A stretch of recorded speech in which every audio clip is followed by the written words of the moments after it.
তাফসীর মাহফিল সিএইচপি।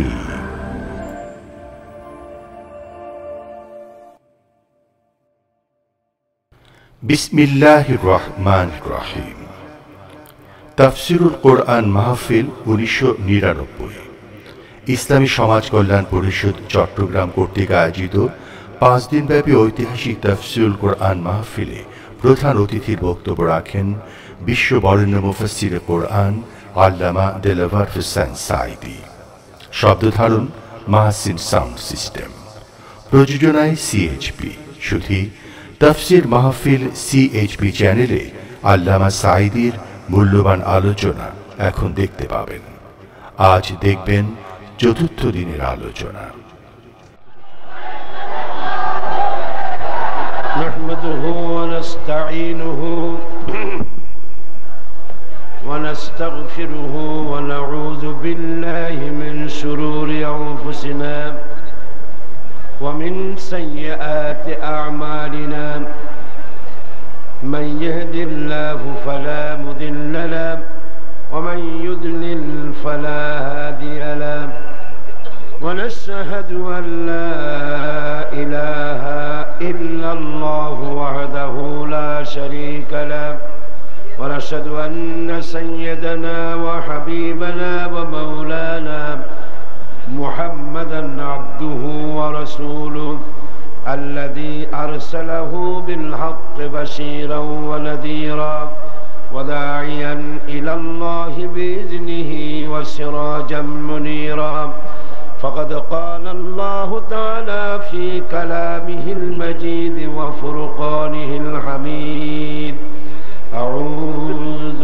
بالله من الشيطان الرجيم بسم الله الرحمن الرحيم إن الله وملائكته يصلون على النبي يا أيها الذين آمنوا صلوا عليه وسلموا تسليما اللهم صل على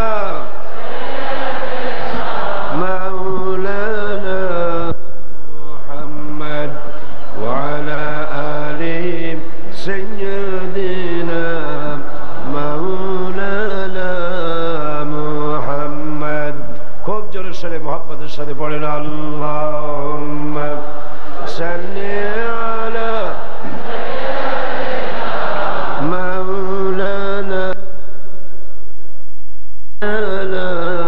মুহাম্মদ বালাগাল উলা বিকামালিহি কাশাফাদ দুজা বিজামালিহি হাসুনাত জামিউ খাসালিহি सल्लू अलैहि मुझे कुछ मिले या न मिले मुहम्मद मिले यानी वो शई जिससे अल्लाह मिले बलगल उला बिकमालिही कशफद दुजा बिजमालिही حسنت جميع خصاله صلوا عليه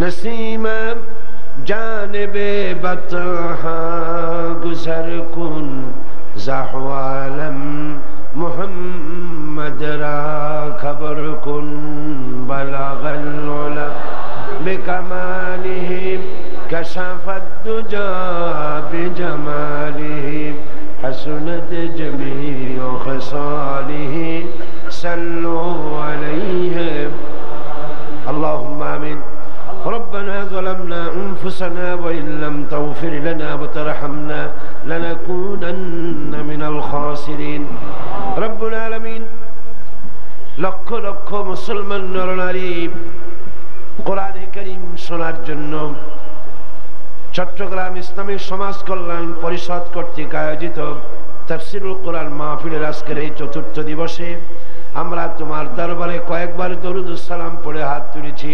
মেহেরবানি করে দরুদুস সালাম টুকুন সোনার মদিনায় নবী পাকের রওজা মুবারকে পৌঁছে দাও।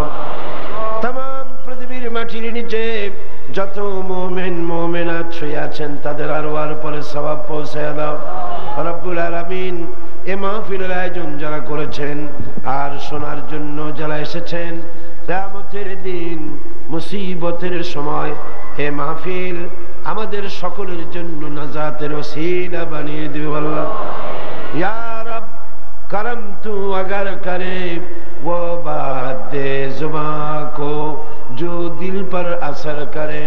रब्बना तक़ब्बल मिन्ना इन्नका अंतस समीउल अलीम व तुब अलैना इन्नका अंतत तव्वाबुर रहीम।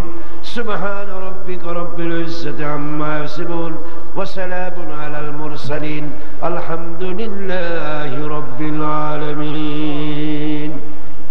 जनाब साहिब सदर জামিয়া আশরাফিয়া সম্মানিত মুহতামিম জামিয়া আশরাফিয়া লাহোর, শেখুল হাদিস আল্লামা হযরত মাওলানা ফজলুর রহিম সাহেব দামাত বরকাতুহুল আলিয়া, চট্টগ্রাম বিশ্ববিদ্যালয়ের সম্মানিত শিক্ষকবৃন্দ, হাজারাত উলামায়ে কেরাম, সম্মানিত সুধীমণ্ডলী, বাংলাদেশ এবং প্রতিবেশী দেশ থেকে আগত সম্মানিত ভাইয়েরা, সুপ্রিয় সাংবাদিক বৃন্দ, পর্দার আড়ালের মা ও বোনেরা, আসসালামু আলাইকুম ওয়া রাহমাতুল্লাহি ওয়া বারাকাতুহু। আমরা মহান আল্লাহ রাব্বুল আলামিনের দরবারে লাখো কোটি শুকর আদায় করি যে মহান আল্লাহ তাবারক ওয়া তাআলা আমাদেরকে আজ কোরআনে কারীমের তাফসীরের মাহফিলে শরীক হওয়ার তৌফিক ইনায়েত করলেন। আমরা শুকরগুজার হচ্ছি। আমরা সকলে পড়ছি আলহামদুলিল্লাহ। রব্বানা লাকাল হামদ হামদান কাসীরান তাইয়িবান মুবারাকান ফীহি। আল্লাহ পাক দয়া করে আমাদেরকে এই মাহফিলে শরীক হওয়ার তৌফিক দিয়েছেন, তাই আমরা উপস্থিত হতে পেরেছি। এখানে পাকিস্তান থেকে আগত সম্মানিত মেহমান হাকিমুল উম্মত আল্লামা হযরত মাওলানা আশরাফ আলী থানভী রহমাতুল্লাহ আলাইহির নামে যে জামিয়া লাহোরের বিখ্যাত জামিয়া আশরাফিয়া, তার সম্মানিত মেহমান মুহতামিম আমাদের সামনে বসে আছে। যেহেতু কোরআনে কারীমের একটি তাফসীরের ধারাবাহিকতা এখানে চলছে, তাই রাত বেশি হলে পরে আমি আপনাদের সামনে আমার বক্তব্যগুলি পেশ করতে পারবো না এবং এই ধারাবাহিকতা বিঘ্ন হবে। এ কারণে তাকে আগামীকাল সময় মতো আপনাদের সামনে পেশ করা হবে। তিনি উপস্থিত আছেন। আগামীকাল তার গারা কাদার মালফুজাত থেকে আমরা সকলে ফায়দা পাবো ইনশাআল্লাহ। সকলে বলেন ইনশাআল্লাহ। এখন আমি যেহেতু আলোচনা রাত হয়ে যাবে, সাংবাদিকরা তাদের জন্য, সাংবাদিক বৃন্দের জন্য যে কথাগুলি আমি মাঝখানে আনবো সেই কথাগুলি সামারাইজ করে, সামাপ করে প্রথম দিকে আনতে চাই, যাতে করে তাদের জন্য একটু উপকার হয়, তারা যেন পত্রিকাগুলিতে এগুলি দিতে পারে। যে কথাটা আমি প্রাথমিক পর্যায়ে বলে থাকি, গতকালও বলেছি, আগেও বলেছি, আজকে বলতে চাচ্ছি, গোটা পৃথিবী দুটি শিবিরে বিভক্ত হয়ে গেছে। একটা দিকে আছে ইহুদি, নাসারা, নাস্তিক, মুশরিক এবং তাদের সহযোগীরা একদিকে, আর একদিকে পৃথিবীর সমস্ত মুসলমান। মাঝখানে তৃতীয় কোনো অবস্থান নাই। এবং ইতিমধ্যেই আর মাত্র একটি বছর পর আমরা নতুন একটি শতাব্দীতে পদার্পণ করতে যাচ্ছি। সেটি হচ্ছে একবিংশ শতাব্দী। আর এই একবিংশ শতাব্দীতে কাফের, মুশরিক, ইহুদি, নাসারা, মুরতাদ, কাদিয়ানি, বাহাই, দুনিয়ার সমস্ত ইসলাম বিরোধী শক্তি ঐক্যবদ্ধ হয়েছে। একবিংশ শতাব্দী হবে দুনিয়া থেকে ইসলাম বিদায় করে দেওয়ার শতাব্দী। আর গোটা দুনিয়ার সমস্ত মুসলমানদের আজকের শপথ গ্রহণ করতে হবে, আমাদের জন্য হচ্ছে একবিংশ শতাব্দী, কোরআনের বিজয়ের শতাব্দী, রাসূলুল্লাহর সুন্নাহর শতাব্দী, সুন্নাহ বিজয়ের শতাব্দী, কাদিয়ানীদের কবরের শতাব্দী, এনজিওদের কবরের শতাব্দী, নাস্তিক মুরতাদদের কবরের শতাব্দী, আর ইসলামের বিজয়ের শতাব্দী হবে ইনশাআল্লাহ।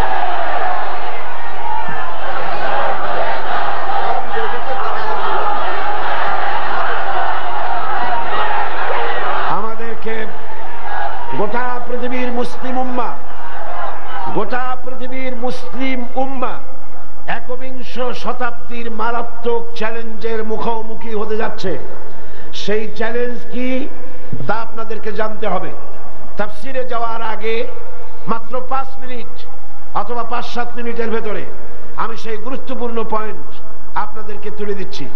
সেটি হচ্ছে পৃথিবীকে মোকাবেলা, মুসলিম উম্মাহকে মোকাবেলা করতে হবে একবিংশ শতাব্দীর চ্যালেঞ্জ। সেই চ্যালেঞ্জ হচ্ছে আমার দৃষ্টিতে মারাত্মক 3টি চ্যালেঞ্জ। একটি হচ্ছে পলিটিক্যাল চ্যালেঞ্জ, আরেকটি হচ্ছে ইন্টেলেকচুয়াল চ্যালেঞ্জ, আরেকটি হচ্ছে কালচারাল চ্যালেঞ্জ। এর বাংলা বলি যারা বুঝবেন না তাদের জন্য। একটি হলো রাজনৈতিক চ্যালেঞ্জ, আরেকটি হচ্ছে বুদ্ধিবৃত্তিক চ্যালেঞ্জ, আরেকটি হচ্ছে সাংস্কৃতিক চ্যালেঞ্জ। এই 3টি চ্যালেঞ্জে মোকাবেলা করতে হবে, ওভারকাম করতে হবে। বিশ্ব মুসলিমের মুসলিম উম্মাহকে ঐক্যবদ্ধভাবে এই চ্যালেঞ্জের মোকাবেলার জন্য প্রস্তুতি গ্রহণ করতে হবে।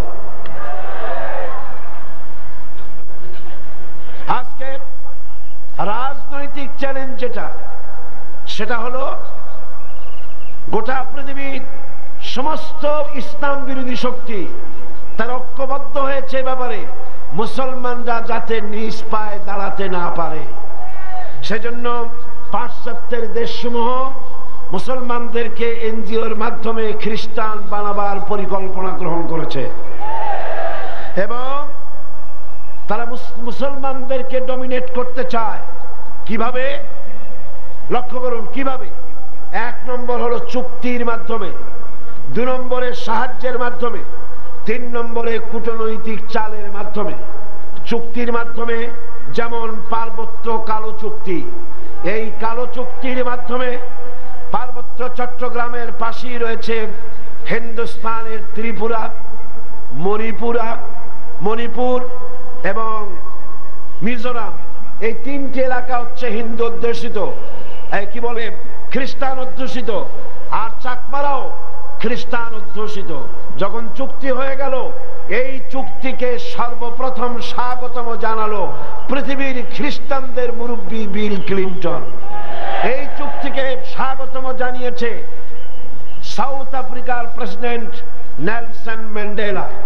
তার মানে হচ্ছে খ্রিস্টান শক্তি চায় পৃথিবীর দ্বিতীয় বৃহত্তম মুসলিম দেশটির মধ্যে একটি খ্রিস্টান বলয় তৈরি করতে। এটি হলো চুক্তির মাধ্যমে তারা মুসলমানদেরকে ডমিনেট করতে চায়। 2 নম্বরে সাহায্যের মাধ্যমে নানান রকমের অপমানকর শর্ত দিয়ে সাহায্য করে বাংলাদেশকে পদানত করে তারা রাখতে চায়। শর্ত দেওয়া হয় মারাত্মক রকমের ঋণের, শর্ত দেওয়া হয় জন্ম নিয়ন্ত্রণের, শর্ত দেওয়া হয় সুদের, সুদ দিয়ে নানান রকম শরিয়ত বিরোধী শর্ত দিয়ে সাহায্য দিয়ে বাংলাদেশকে চিরকাল ভিক্ষুকের ঝুলি কাঁধে নিয়ে দাঁড় করাবার জন্য মারাত্মক পরিকল্পনা তারা গ্রহণ করেছে। 3 নম্বর হচ্ছে কূটনৈতিক চালের মাধ্যমে গোটা পৃথিবীর মুসলমানদেরকে তারা ডমিনেট করতে চায়। তা হচ্ছে আলজেরিয়ায় ইসলামিক সালভেশন ফ্রন্ট ক্ষমতায় যেতে যাওয়ার সম্পূর্ণ উপযুক্ততা অর্জন করার পরেও খ্রিস্টান শক্তি সেখানে এ পর্যন্ত 1.5 লক্ষ যারা গণতন্ত্রের কথা বলে, সেই গণতন্ত্রের আমেরিকা, তারা গণতন্ত্রকে দুপায়ে তোলে। আলজেরিয়ার 1.5 লক্ষ সালভেশন ফ্রন্টের নেতা এবং কর্মীদেরকে শহীদ করে দিয়েছে, হত্যা করেছে, কারারুদ্ধ করেছে। তুরস্কে তারা আর্মিদের মাধ্যমে তুরস্কে ধর্মনিরপেক্ষতাবাদ গোটা টার্কি জাতির মাথার উপরে চড়িয়ে দিয়েছে। এবং কামাল পাশার মতো একটি শয়তান, কামাল পাশা কি জোরে বলেন কি? আল্লাহর লানত কামাল পাশা, সেই আল্লাহর লানত কামাল পাশার ধর্মনিরপেক্ষতাকে সেখানে টিকাবার জন্য, টিকা রাখার জন্য চেষ্টা চালাচ্ছে আমেরিকা। সাথে সাথে ধর্মনিরপেক্ষ মতবাদ, কুফরি মতবাদ, কি মতবাদ বলেন? যারা বলেন কি মতবাদ? এই কোরআন সাক্ষী। কি সাক্ষী? এই কোরআন সাক্ষী, আল্লাহ সাক্ষী, আল্লাহ রাসূল সাক্ষী। ধর্মনিরপেক্ষ মতবাদ সুস্পষ্ট কুফরি মতবাদ। কোন মুসলমানের বাচ্চা যার গায়ে মুসলমানের রক্ত আছে, মুসলমান যাকে জন্ম দিয়েছে, ধর্মনিরপেক্ষ মতবাদ মানতে পারে না, পারে না, পারে না।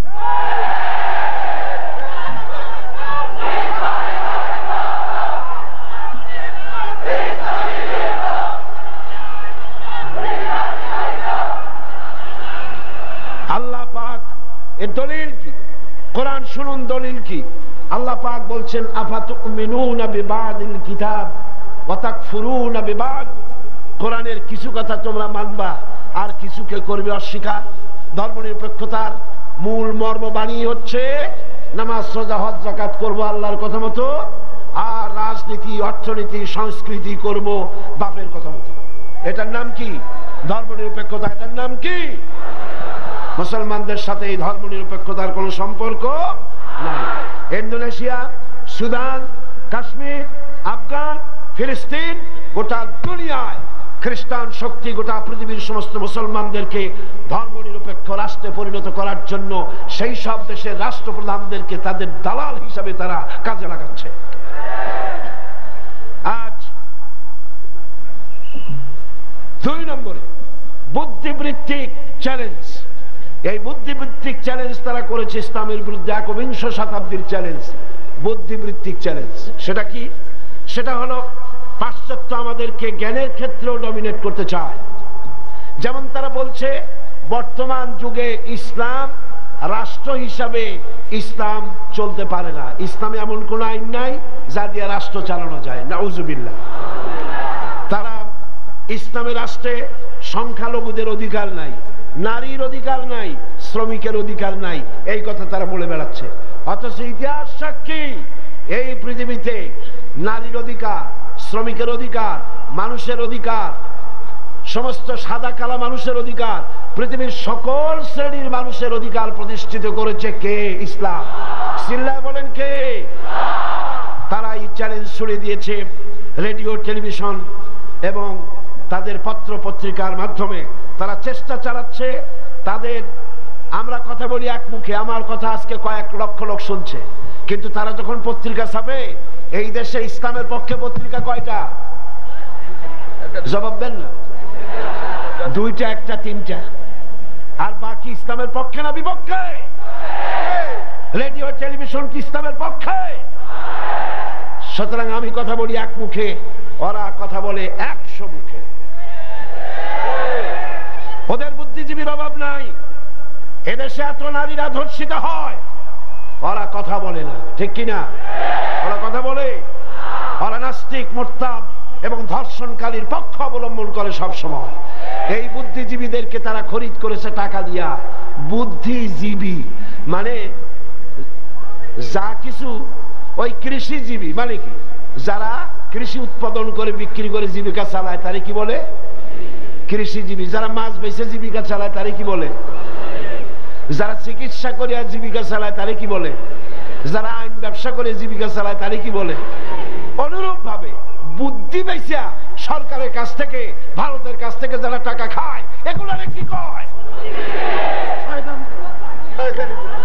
এরা টাকার বিনিময়, টাকার বিনিময় নিজেদের বিবেককে বিক্রি করেছে। এরা বলে ইসলাম আজকের যুগে চলতে পারে না। ইকবাল বলেছেন, উনহি কা মাহফিল সওয়ারতা হো, उन्हीं का महफिल संवारता हो, चराग मेरी है रात उनकी, उन्हीं का मतलब का कह रहा हो, जुबा मेरी है बात उनकी। उन्हीं का महफिल संवारता हो, আমি অন্যের মাহফিল সাজাই, নিজের কোনো মাহফিল নাই। আমি অন্যের রাতে চেরাগ জ্বালাই, আমার নিজের কোনো রাত নাই। আমি অন্যের বক্তব্য নিজের জিহ্বা দিয়া বলি, আমার নিজস্ব কোনো সে নাই। বুদ্ধিজীবীরা তাই আর জিহ্বার উপরে সওয়ার হয়েছে ভারত। এদেশের বুদ্ধিজীবীগুলির জিহ্বার উপরে কে সওয়ার হয়েছে? কলমের উপরে, জিহ্বার উপরে ভারত সওয়ার হয়ে ইসলামের বিরুদ্ধে তারা অহরহ লিখে যাচ্ছে। এটা হচ্ছে ইন্টেলেকচুয়াল চ্যালেঞ্জ। এই চ্যালেঞ্জের মোকাবেলা করতে হবে মুসলিম উম্মাহকে সার্থকভাবে প্রমাণ করতে হবে নারীর অধিকার, পুরুষের অধিকার, শ্রমিকের অধিকার, সংখ্যালঘুদের অধিকার, অমুসলিমের অধিকার প্রতিষ্ঠিত করেছে কেবলমাত্র, আরো জোরে বলেন। এরপরে আরেকটি চ্যালেঞ্জ এর মোকাবেলা করতে হবে আমাদেরকে, সেটি হচ্ছে কালচারাল চ্যালেঞ্জ, সাংস্কৃতিক চ্যালেঞ্জ। আজকে শুরু হয়েছে আকাশ সংস্কৃতি, স্যাটেলাইট কালচার। ডিশ এন্টিনার মাধ্যমে, ইন্টারনেটের মাধ্যমে, পত্রপত্রিকার মাধ্যমে অনবরত তারা বোঝাতে চাচ্ছে ইসলামের কোন সংস্কৃতি নাই। তারা সংস্কৃতি আমদানি করছে। তাদের সংস্কৃতি কি?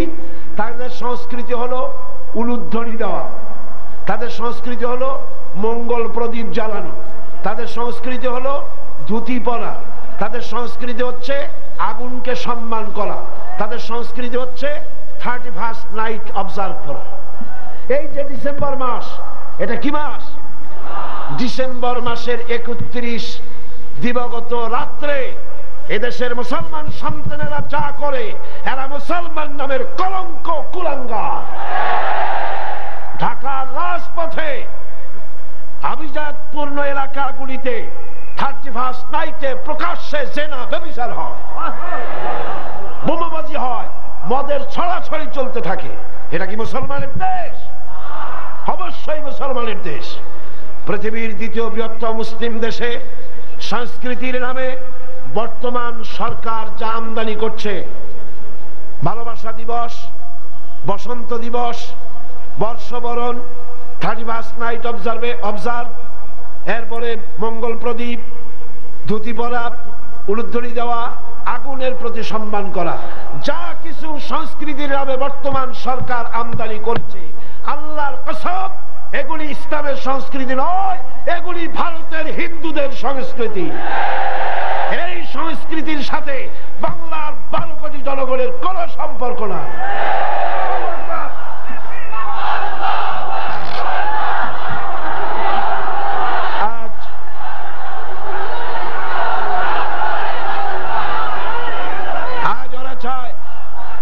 দুনিয়ার খ্রিস্টান শক্তি ওরা চায় আমাদেরকে সকল দিক থেকে পঙ্গু করে দিতে।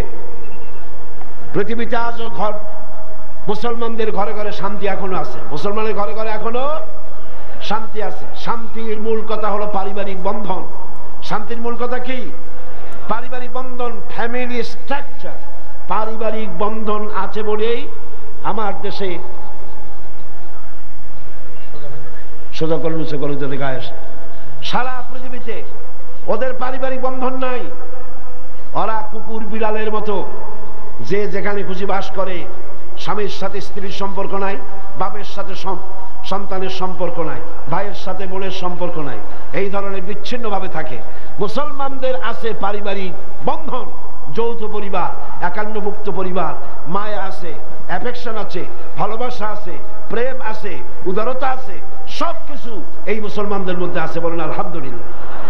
এই কারণে তারা মুসলমানদের এই সুখ শান্তি, তাদের ঈর্ষা, এগুলি তারা বন্ধ করে দিতে চায়।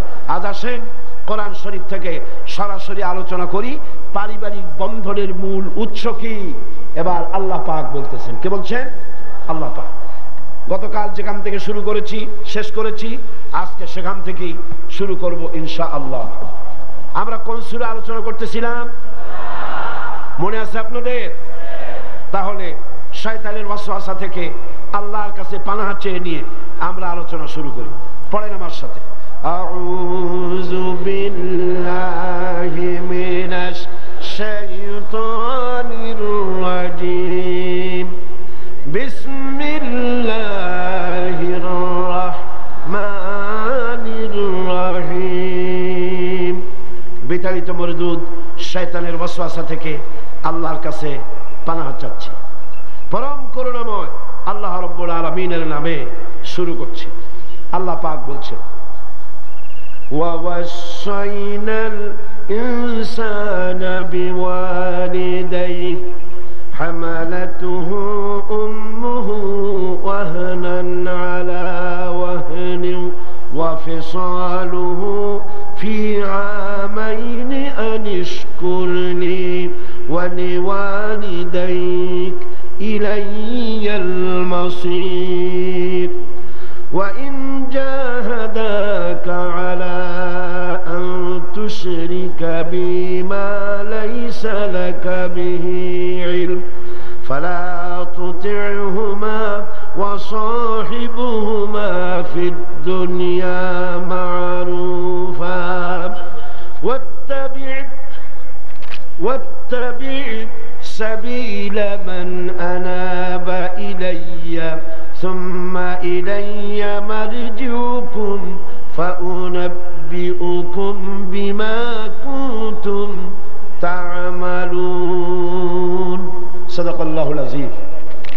সূরা লুকমান আল্লাহ পাক বলছেন, ওয়াসাইনাল ইনসানা বিওয়ালিদাইহি, আর প্রকৃতপক্ষে আমি মানুষকে তার পিতামাতার হক চিনে নেওয়ার জন্য নিজেই তাকিদ করেছি।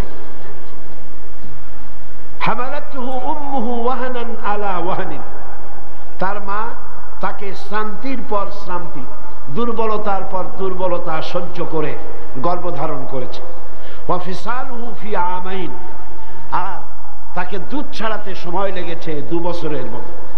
আনিশকুরলি, আমি এটা এজন্য করেছি, তাকে উপদেশ এজন্য দিয়েছি যাতে করে সে আমার কৃতজ্ঞতা স্বীকার করতে পারে।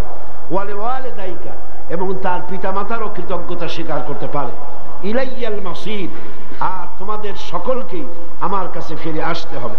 ওয়া ইন জাহাদাকা আলা আন তুশরিকা বি মা লাইসা লাকা বিহি ইলম, আর কিন্তু যদি তারা তোমার প্রতি আমার সাথে কাউকে শরীক করার জন্য চাপ দেয়, তাহলে তুমি তাদের কাছে তাদের কথা কখনই মেনে নিও না।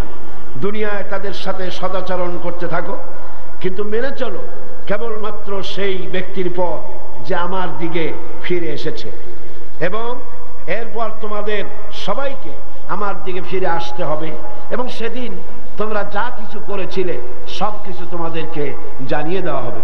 এ হচ্ছে আয়াতে কারিমার শাব্দিক অর্থ। এবার আমরা এর ব্যাখ্যার দিকে এগিয়ে যেতে চাই। আল্লাহ পাক এই আয়াতের মধ্যে আমাদের জন্য কি রেখেছেন, একটি জিনিস আমি সর্বপ্রথম বলে নিতে চাই, তা হলো আল্লাহ পাক শুরু করেছিলেন লোকমানের কথা দিয়ে। কার কথা দিয়ে? লোকমান হাকিমের কথা দিয়ে। এবং লোকমান হাকিমই কথা বলতেছিলেন, মনে আছে না? ওয়াইজ ক্বালা লুকমানু লিবনিহি ওয়া হুয়া ইয়াইযুহু ইয়া বুনাইয়া লা তুশরিক বিল্লাহ। এই কথা কার? না না না, লোকমানের। এই কথা কার? লোকমান হাকিমের কথা কিন্তু শেষ হয় নাই। তিনি বলেছেন লা তুশরিক বিল্লাহ ইন্নাশ শিরকা লাযুলমুন আযীম। এই পর্যন্ত কার কথা? লোকমানের কথা। এরপরে লোকমান হাকিম আবারও কিন্তু কথা বলবেন, তার কথা কিন্তু শেষ হয় নাই। মাঝখানে আল্লাহ পাকের কথা ঢুকে গেছে। এই শিরকের আলোচনার ভেতরে যে পর্যায়ে আল্লাহ এসেছেন, এই কথা এটার সাথে তাকবীরটা কি, সম্পর্ক কি? এখানে আল্লাহ পাক বলছেন মা বাবার কথা। লোকমান বলেছিলেন আল্লাহর সাথে কাউকে শরীক স্থাপন করো না, শিরক হচ্ছে মস্ত বড় জুলম। আর আল্লাহ নিয়ে আসলেন যে আমি উপদেশ দিচ্ছি যেন মানুষ তার হককে বুঝে নেয়, চিনে নেয়, তার সম্মান যেন করে। এই কথা মাঝখানে আসলো কেন? এটা তাতবিক হচ্ছে এই। হযরতে লোকমান তার সন্তানকে তিনি যখন আল্লাহ রাব্বুল আলামিনের সঙ্গে পরিচয় করায় দিলেন, আপনারা বলেন সন্তানের জন্য সবচাইতে কল্যাণকামী কে? পিতামাতা। সন্তানের চাইতে সবচাইতে বেশি কল্যাণকামী কে? আর কল্যাণের জন্য মাতা পিতা, কল্যাণের কথা মা বাপ তার সন্তানকে বলে। হযরত লুকমান তার সন্তানকে কল্যাণের কথা প্রথমেই শিখালেন। বললেন, সন্তান, হে আমার বৎস, শোনো, একটা বড় কথা তোমারে শোনাই, লা তুশরিক বিল্লাহ, আল্লাহর সাথে কাউকে শরীক স্থাপন করো না।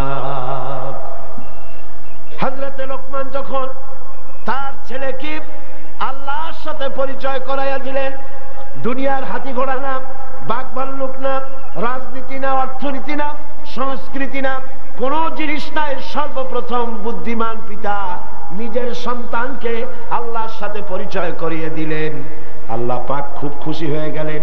আল্লাহ পাক বললেন যেন, ও আমার লোকমান, তুমি পিতা হয়ে তোমার সন্তানকে যেমন আমার সাথে পরিচয় করাইয়া দিলা, এবার আমার দায়িত্ব হয়ে গেল সন্তানের সঙ্গে তার বাপ মায়ের পরিচয় করাইয়া দেওয়া। এবার আমার দায়িত্ব, তোমার দায়িত্ব তুমি পালন করেছো, আমার সাথে সন্তানের পরিচয় করাই দিছো, এখন আমার দায়িত্ব সন্তানকে তোমার সাথে আমি পরিচয় করাই দিই। তোমার গুরুত্ব কতখানি, তোমার স্ত্রীর গুরুত্ব, মা বাবার গুরুত্ব কত বেশি সন্তানের উপরে, সেটা বুঝে দেওয়ার দায়িত্ব আমি আল্লাহ। আল্লাহ রাব্বুল আলামিন এখানে বলছেন, ওয়াসাইনাল ইনসানা বিওয়ালিদাইহি। আল্লাহ পাক বলছেন, আমি মানুষকে নসিহত করেছি, উপদেশ দিয়েছি, তারা যেন তাদের মা বাপের হককে যেন চিনে নেয়, যেন বুঝে নেয়। কারণ হলো মানুষের প্রধানতম দায়িত্ব হলো আল্লাহর উপরে ঈমান আনা, আর তারপরে দায়িত্ব হলো আল্লাহর উপরে ঈমান নিষ্ঠা আনুগত্য করার পরে পারিবারিক কর্তব্য পালন হলো প্রথম দায়িত্ব। আর সেই প্রথম দায়িত্বের শুরুতে উচ্চ স্থান হলো আল্লাহর পরে, উচ্চ স্থান হলো মা বাপের। সুবহানাল্লাহ। আল্লাহর পরে, আল্লাহ রাসূলের পরে সবচাইতে উচ্চ স্থান কার? আল্লাহর আনুগত্যের পরে মা বাপের আনুগত্য যেন মানুষ করে।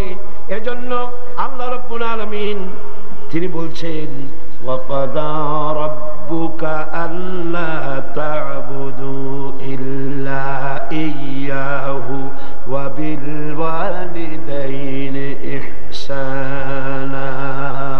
তোমার রবের পক্ষ থেকে এটা ফয়সালা হয়ে গিয়েছে, এটা চূড়ান্তভাবে ফয়সালা হয়েছে যে আমি আল্লাহর পরে, আমি আল্লাহর ইবাদতের পর ইহসান করতে হবে, উপকার করতে হবে, ভালোবাসতে হবে, মহব্বত করতে হবে, ইহসান করতে হবে মা বাপের। কার?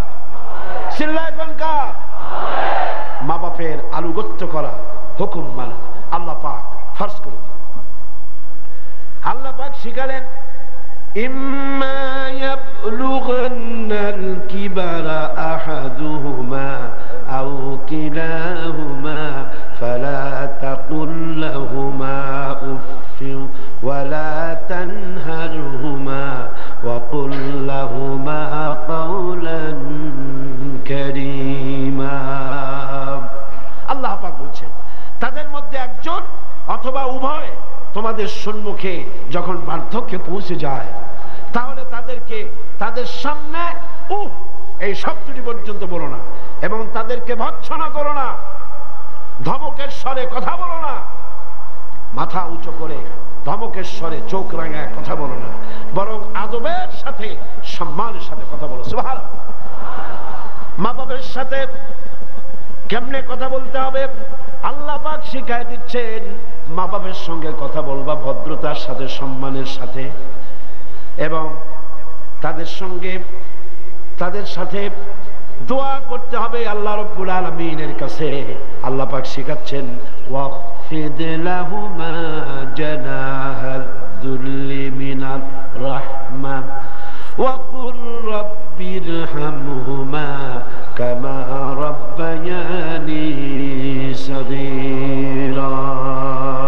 হে পরওয়ারদিগার, এভাবে দোয়া করো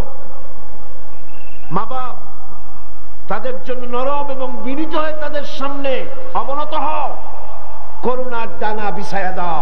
মা বাবার জন্য কি করো?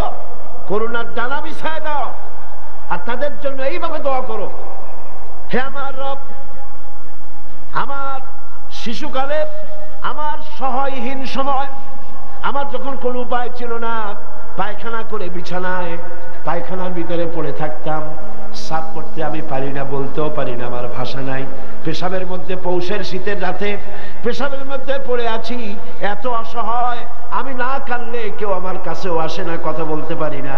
আমার অসহায় সময় আমার মা বাপ যেভাবে আমাকে স্নেহ করে লালন পালন করেছে, হে আমার মাবুদ, অকৃত্রিম স্নেহ দিয়ে আমাকে যেভাবে লালন করেছে, আয় আল্লাহ তুমি আমার মা বাপকে তোমার রহমতের করে লালন পালন করো। পড়েন সব আমার সাথে, রব্বিরহামহুমা কামা রাব্বায়ানি সগীরা। সবাই পড়েন, রব্বিরহামহুমা কামা রাব্বায়ানি সগীরা। আয় আমার রব, আমার মা বাপের উপর রহমত করো, শান্তিতে রাখো। আপনারা প্রত্যেক নামাজের মুনাজাতে আপনারা যখনই দোয়া করবেন এই দোয়াটা পড়বেন, মনে থাকবে? মনে থাকবে? খবরদার ভুলে যাবেন। সূরা বনী ইসরাঈলের এই দুটি আয়াতের মধ্যে কয়েকটি শিক্ষা পাওয়া যায়। প্রথম হচ্ছে, মুমিনের উপর আল্লাহ রাব্বুল আলামিন আল্লাহর পরে সবচেয়ে বড় অধিকার করে দিয়েছেন পিতামাতা। আল্লাহর পরেই অধিকার কার? পিতামাতা। আল্লাহর ইবাদতের পরই পিতামাতার সাথে ভালো ব্যবহার করার নির্দেশ দিয়েছেন আল্লাহ পাক নিজেই। আর 2 নম্বরে, মাতা পিতা বার্ধক্যে উপনীত হলে তাদের মেজাজের ভিতরে কিছুটা রুক্ষতা আসতে পারে, পারে না? মা বাপ যখন, মানুষ যখন বুড়া হয়ে যায় তখন মেজাজ কি ভালো থাকে নাকি? না না, এক পিড়ি সব বিমারি, একটা রোগী শত, এক বার্ধক্য শত রোগের উৎস। নানান রকমের রোগ ব্যাধি আসে, কানে কম শোনে, স্বাস্থ্য ভালো না, মেজাজ খারাপ, এই জন্য তাদের মেজাজটা একটু রুক্ষ হয়ে যায়। সন্তান তাতে যেন বিরক্ত না হয়, খুশির সাথে বরদাস্ত করতে হবে, এমনকি ওহ শব্দটি বলা যাবে না। সুবহানাল্লাহ, আল্লাহ নিষেধ করছেন বরদাস্ত। অনেক লোক আছে, মা বাবা বুড়ো হয়ে গেছে, আর এই বুড়ো হয়ে যাওয়ার পর বিরক্ত হয়ে সন্তান বলতে থাকে, এই বুড়িটা মরে না কেন, বুড়াটা মরে না কেন? বলেন নাউজুবিল্লাহ, মরে না কেন? আমার বন্ধুগণ, কি করে এই মুখ কথা আপনার মুখ থেকে বেরোলো? আপনার কি মনে নাই আপনি যখন ছোট ছিলেন তখন অসুস্থ হয়েছেন, টাইফয়েড হয়েছে, রোগ হয়েছে, ডাক্তারপত্র তেমন সেকালে পাওয়া যেত না, আপনার কাছে বসে ঘরে বৈদ্যুতিক লাইট নাই, কেরোসিনের আলো জ্বালায়া মা শিয়রে বসে বসে কোরআন শরীফ তেলাওয়াত করে আর চোখের পানি দরদর করে পড়তে থাকে। আখিরি রজনীতে মা দুহাত উঁচু করে রোগাক্রান্ত মৃত্যু শয্যায় শায়িত সন্তানের পাশে বসে দোয়া করে, রব্বুল আলামিন আমার জীবনের বিনিময় আমার সন্তান তার হায়াত দরাজ করে দাও। যেই মা এমন করে দোয়া করে সন্তানের জন্য, সেই সন্তান বউর কথা মতো অথবা নিজেই মায়ের মেজাজ খারাপ দেখে বলে, বুড়িটা মরে না কেন? নাউজুবিল্লাহ। আল্লাহ পাক বলছেন, মাতা পিতার মান মর্যাদার দিকে লক্ষ্য রাখো। সূরা বনী ইসরাঈলের আয়াতে এই শিক্ষা পাওয়া যায়, মান মর্যাদার ভিতরে উপরে লক্ষ্য রাখো, কারণ এখন আয় রোজগার করতে পারে না আগের মতো, তাদের অভিমান আসতে পারে, যখন যা প্রয়োজন সন্তান তা দেয় না, বউ একটা ঘরের মধ্যে দাজ্জাল মার্কা, চাইলেও পায় না, নানান রকম অসুবিধার কারণে মান অভিমান হতে পারে, গোসা হতে পারে। আল্লাহ নির্দেশ করছেন, সন্তান তুমি যেন মা বাপের সাথে রাগারাগি করবা না, মায়ের সাথে পিতার সাথে কখনো খারাপ ব্যবহার করবে না। কে নিষেধ করেছেন? বিনয়ের সাথে কথা বলো। আল্লাহ বলছেন মা বাবার সাথে কিভাবে কথা বলো? বিনয়ের সাথে, নরম সুরে, একান্ত অনুগত খাদেমের মতো কথা বলো। সুবহানাল্লাহ। পিতামাতার অসহায় এবং দুর্বল অবস্থায় তাদেরকে বেশি করে সম্মান করো, কারণ মনে রাখা দরকার তোমার হাজারো বিরক্তি সহ্য করেছে ছোটবেলায় তোমার মা বাবা, হাজার বিরক্তি সহ্য করেছে। কোলে উঠেছো, ঘাড়ে উঠেছো, পেশাব করেছো, পায়খানা করেছো, বিরক্তি সহ্য করে নাই মা? সহ্য করে নাই? হাজারো বিরক্তি সহ্য করেছে। এজন্য আল্লাহ পাক বান্দাকে স্মরণ করে দিয়েছেন, বান্দারে মা বাপের জন্য দোয়া করবি, রব্বিরহামহুমা কামা রাব্বায়ানি সগীরা। এই দায়িত্ব কে দিলেন? কে দিলেন? এখন আপনি যেন দায় সারার জন্য, আল্লাহ দায়িত্ব দিছে বলে আপনি দায় সারার মতো মায়ের একটু কাপড় দিলেন, বাপের একটু জামা দিলেন, 2-5টা টাকা দিলেন, দায় সারার জন্য দিচ্ছেন না অন্তরের মহব্বত দিয়ে দিচ্ছেন? এটা দেখছেন কে? দেখেন আল্লাহ কি বলছেন, রব্বুকুম আ'লামু বিমা ফি নুফুসিকুম ইন তাকুনু সালিহিনা ফাইন্নাহু কানা লিল আওয়াবিনা গফুরা। তোমার রব কিন্তু জানেন যে তুমি কি দায় সারা গোছের কাজ করছো না আমার অর্পিত দায়িত্ব হিসেবে তুমি তোমার মাকে সম্মান করছো, টাকা দিচ্ছ, পিতাকে সম্মান করছো, আমি দেখতে পাচ্ছি। তবে আল্লাহ পাক তওবাকারীকে ভালোবাসেন, সালিহিনদেরকে ভালোবাসেন, আর আল্লাহ পাক হচ্ছেন গফুর, তিনি হচ্ছেন ক্ষমাশীল। দায়িত্ব পালন হিসেবে মহব্বত দিয়ে, ভালোবাসা দিয়ে, শ্রদ্ধা দিয়ে তোমার মা বাপের খেদমত করবে, দায় সারা গোছের জন্য না হয়। কারণ এককালে তুমি ছেলে যাদের মুখাপেক্ষী, ভালো করে শোনেন, এককালে আমরা সবাই মা বাপের মুখাপেক্ষী ছিলাম না? বলেন ছিলাম না? এককালে তুমি যাদের মুখাপেক্ষী ছিলে তারা আজ তোমার মুখাপেক্ষী হয়ে গেছে। আবার সময় আসবে যখন আমরাও আমাদের সন্তানদের মুখাপেক্ষী হয়ে যাব। তিলকাল আইয়ামু নুদাবিলুহা বাইনান নাস, এটাই হলো ইতিহাস, এরকমই হবে। দাদা বসেছিল পুকুর পাড়ে গোসল করবে, একেবারে কুজো হইয়া হাঁটু মাথার উপর উঠে গেছে। নাতি কাছে গিয়ে বলছে, দাদা বর্ষিটা কত দিয়ে কিনছো? দাদা তো বর্ষির মতো কুজো হয়ে গেছে। দাদা রসিকতা বুঝতে পেরেছেন। দাদা বলছেন, ভাই কেনা লাগবে না, সময় আসলে তুমিও একটা ফ্রি পাবা। কাজে আজকে আমরা এক সময় অসহায় ছিলাম, মা বাপ আমাদেরকে যত্ন করে লালন পালন করেছে, আজ তারা অসহায়। তুমি তাদেরকে যদি মর্যাদা দাও, তুমি তখন অসহায় হবে, তোমার সন্তান তোমাকে অবশ্যই মর্যাদা দেবে। সূরা বাকারায় একটি আয়াতে আল্লাহ রাব্বুল আলামিন এভাবে বলেছেন, লা তা'বুদুনা ইল্লাল্লাহ ওয়া বিল ওয়ালিদাইনি ইহসানা। আল্লাহ ছাড়া কারো উপাসনা করো না এবং পিতামাতার সাথে অবশ্যই সদ্ব্যবহার করবে। সূরা বনী ইসরাঈলে বললেন, সূরা বাকারার মধ্যে বলছেন। এবার বলছেন সূরা আনকাবুতে, ওয়া ওয়াসাইনাল ইনসানা বিওয়ালিদাইহি হুসনা। কত জায়গায় বলতেছেন আল্লাহ, আমি সমগ্র মানব মণ্ডলীকে তাদের পিতামাতার সাথে সদ্ব্যবহার করার জন্য উপদেশ দিচ্ছি, নির্দেশ দিচ্ছি। পৃথিবীর সমস্ত মানুষকে, এখানে মুসলমান বলা হয় নাই, গোটা বিশ্বের মানব মণ্ডলীকে আল্লাহর পক্ষ থেকে নির্দেশ করা হচ্ছে মা বাপের প্রতি শ্রদ্ধাশীল হও। সূরা কাহফে বলা হয়েছে, ওয়া ওয়াসাইনাল ইনসানা বিওয়ালিদাইহি ইহসানা হামালাতুহু উম্মুহু কুরহা ওয়া ওয়াদা'তুহু কুরহা ওয়া হামলুহু ওয়া ফিসালুহু 30 শাহরা। আমি মানব গোষ্ঠীকে নির্দেশ করেছি তোমার পিতামাতার ইহসান করো। তোমার মা তোমাকে গর্ভে ধারণ করেছে অত্যন্ত কষ্টের সাথে, আর ডেলিভারিও করেছে অত্যন্ত কষ্টের সাথে, আর 30টি মাস ধরে নিজের বুকের দুগ্ধ দিয়ে খাওয়াইয়া তোমার মানুষ করেছে। খবরদার মা বাবার সঙ্গে নাফরমানি করো। মায়ের পেটের ভিতরে যখন সন্তান থাকে, পেটের ভিতরে যখন সন্তান থাকে, সন্তান নড়াচড়া করতে থাকে, মা বাবার স্বাভাবিক মায়ের স্বাভাবিক অবস্থা তখন আর থাকে না। লক্ষ্য করেন, মায়ের স্বাভাবিক অবস্থা থাকে না, ক্ষুধা কম হয়ে যায়, খেতে পারে না, মাথা ঘুরাতে থাকে, শরীরের ভিতরে একটা অস্বাভাবিক অবস্থা বিরাজ করে, তার মাসিক অসুখটা বন্ধ হয়ে যায়।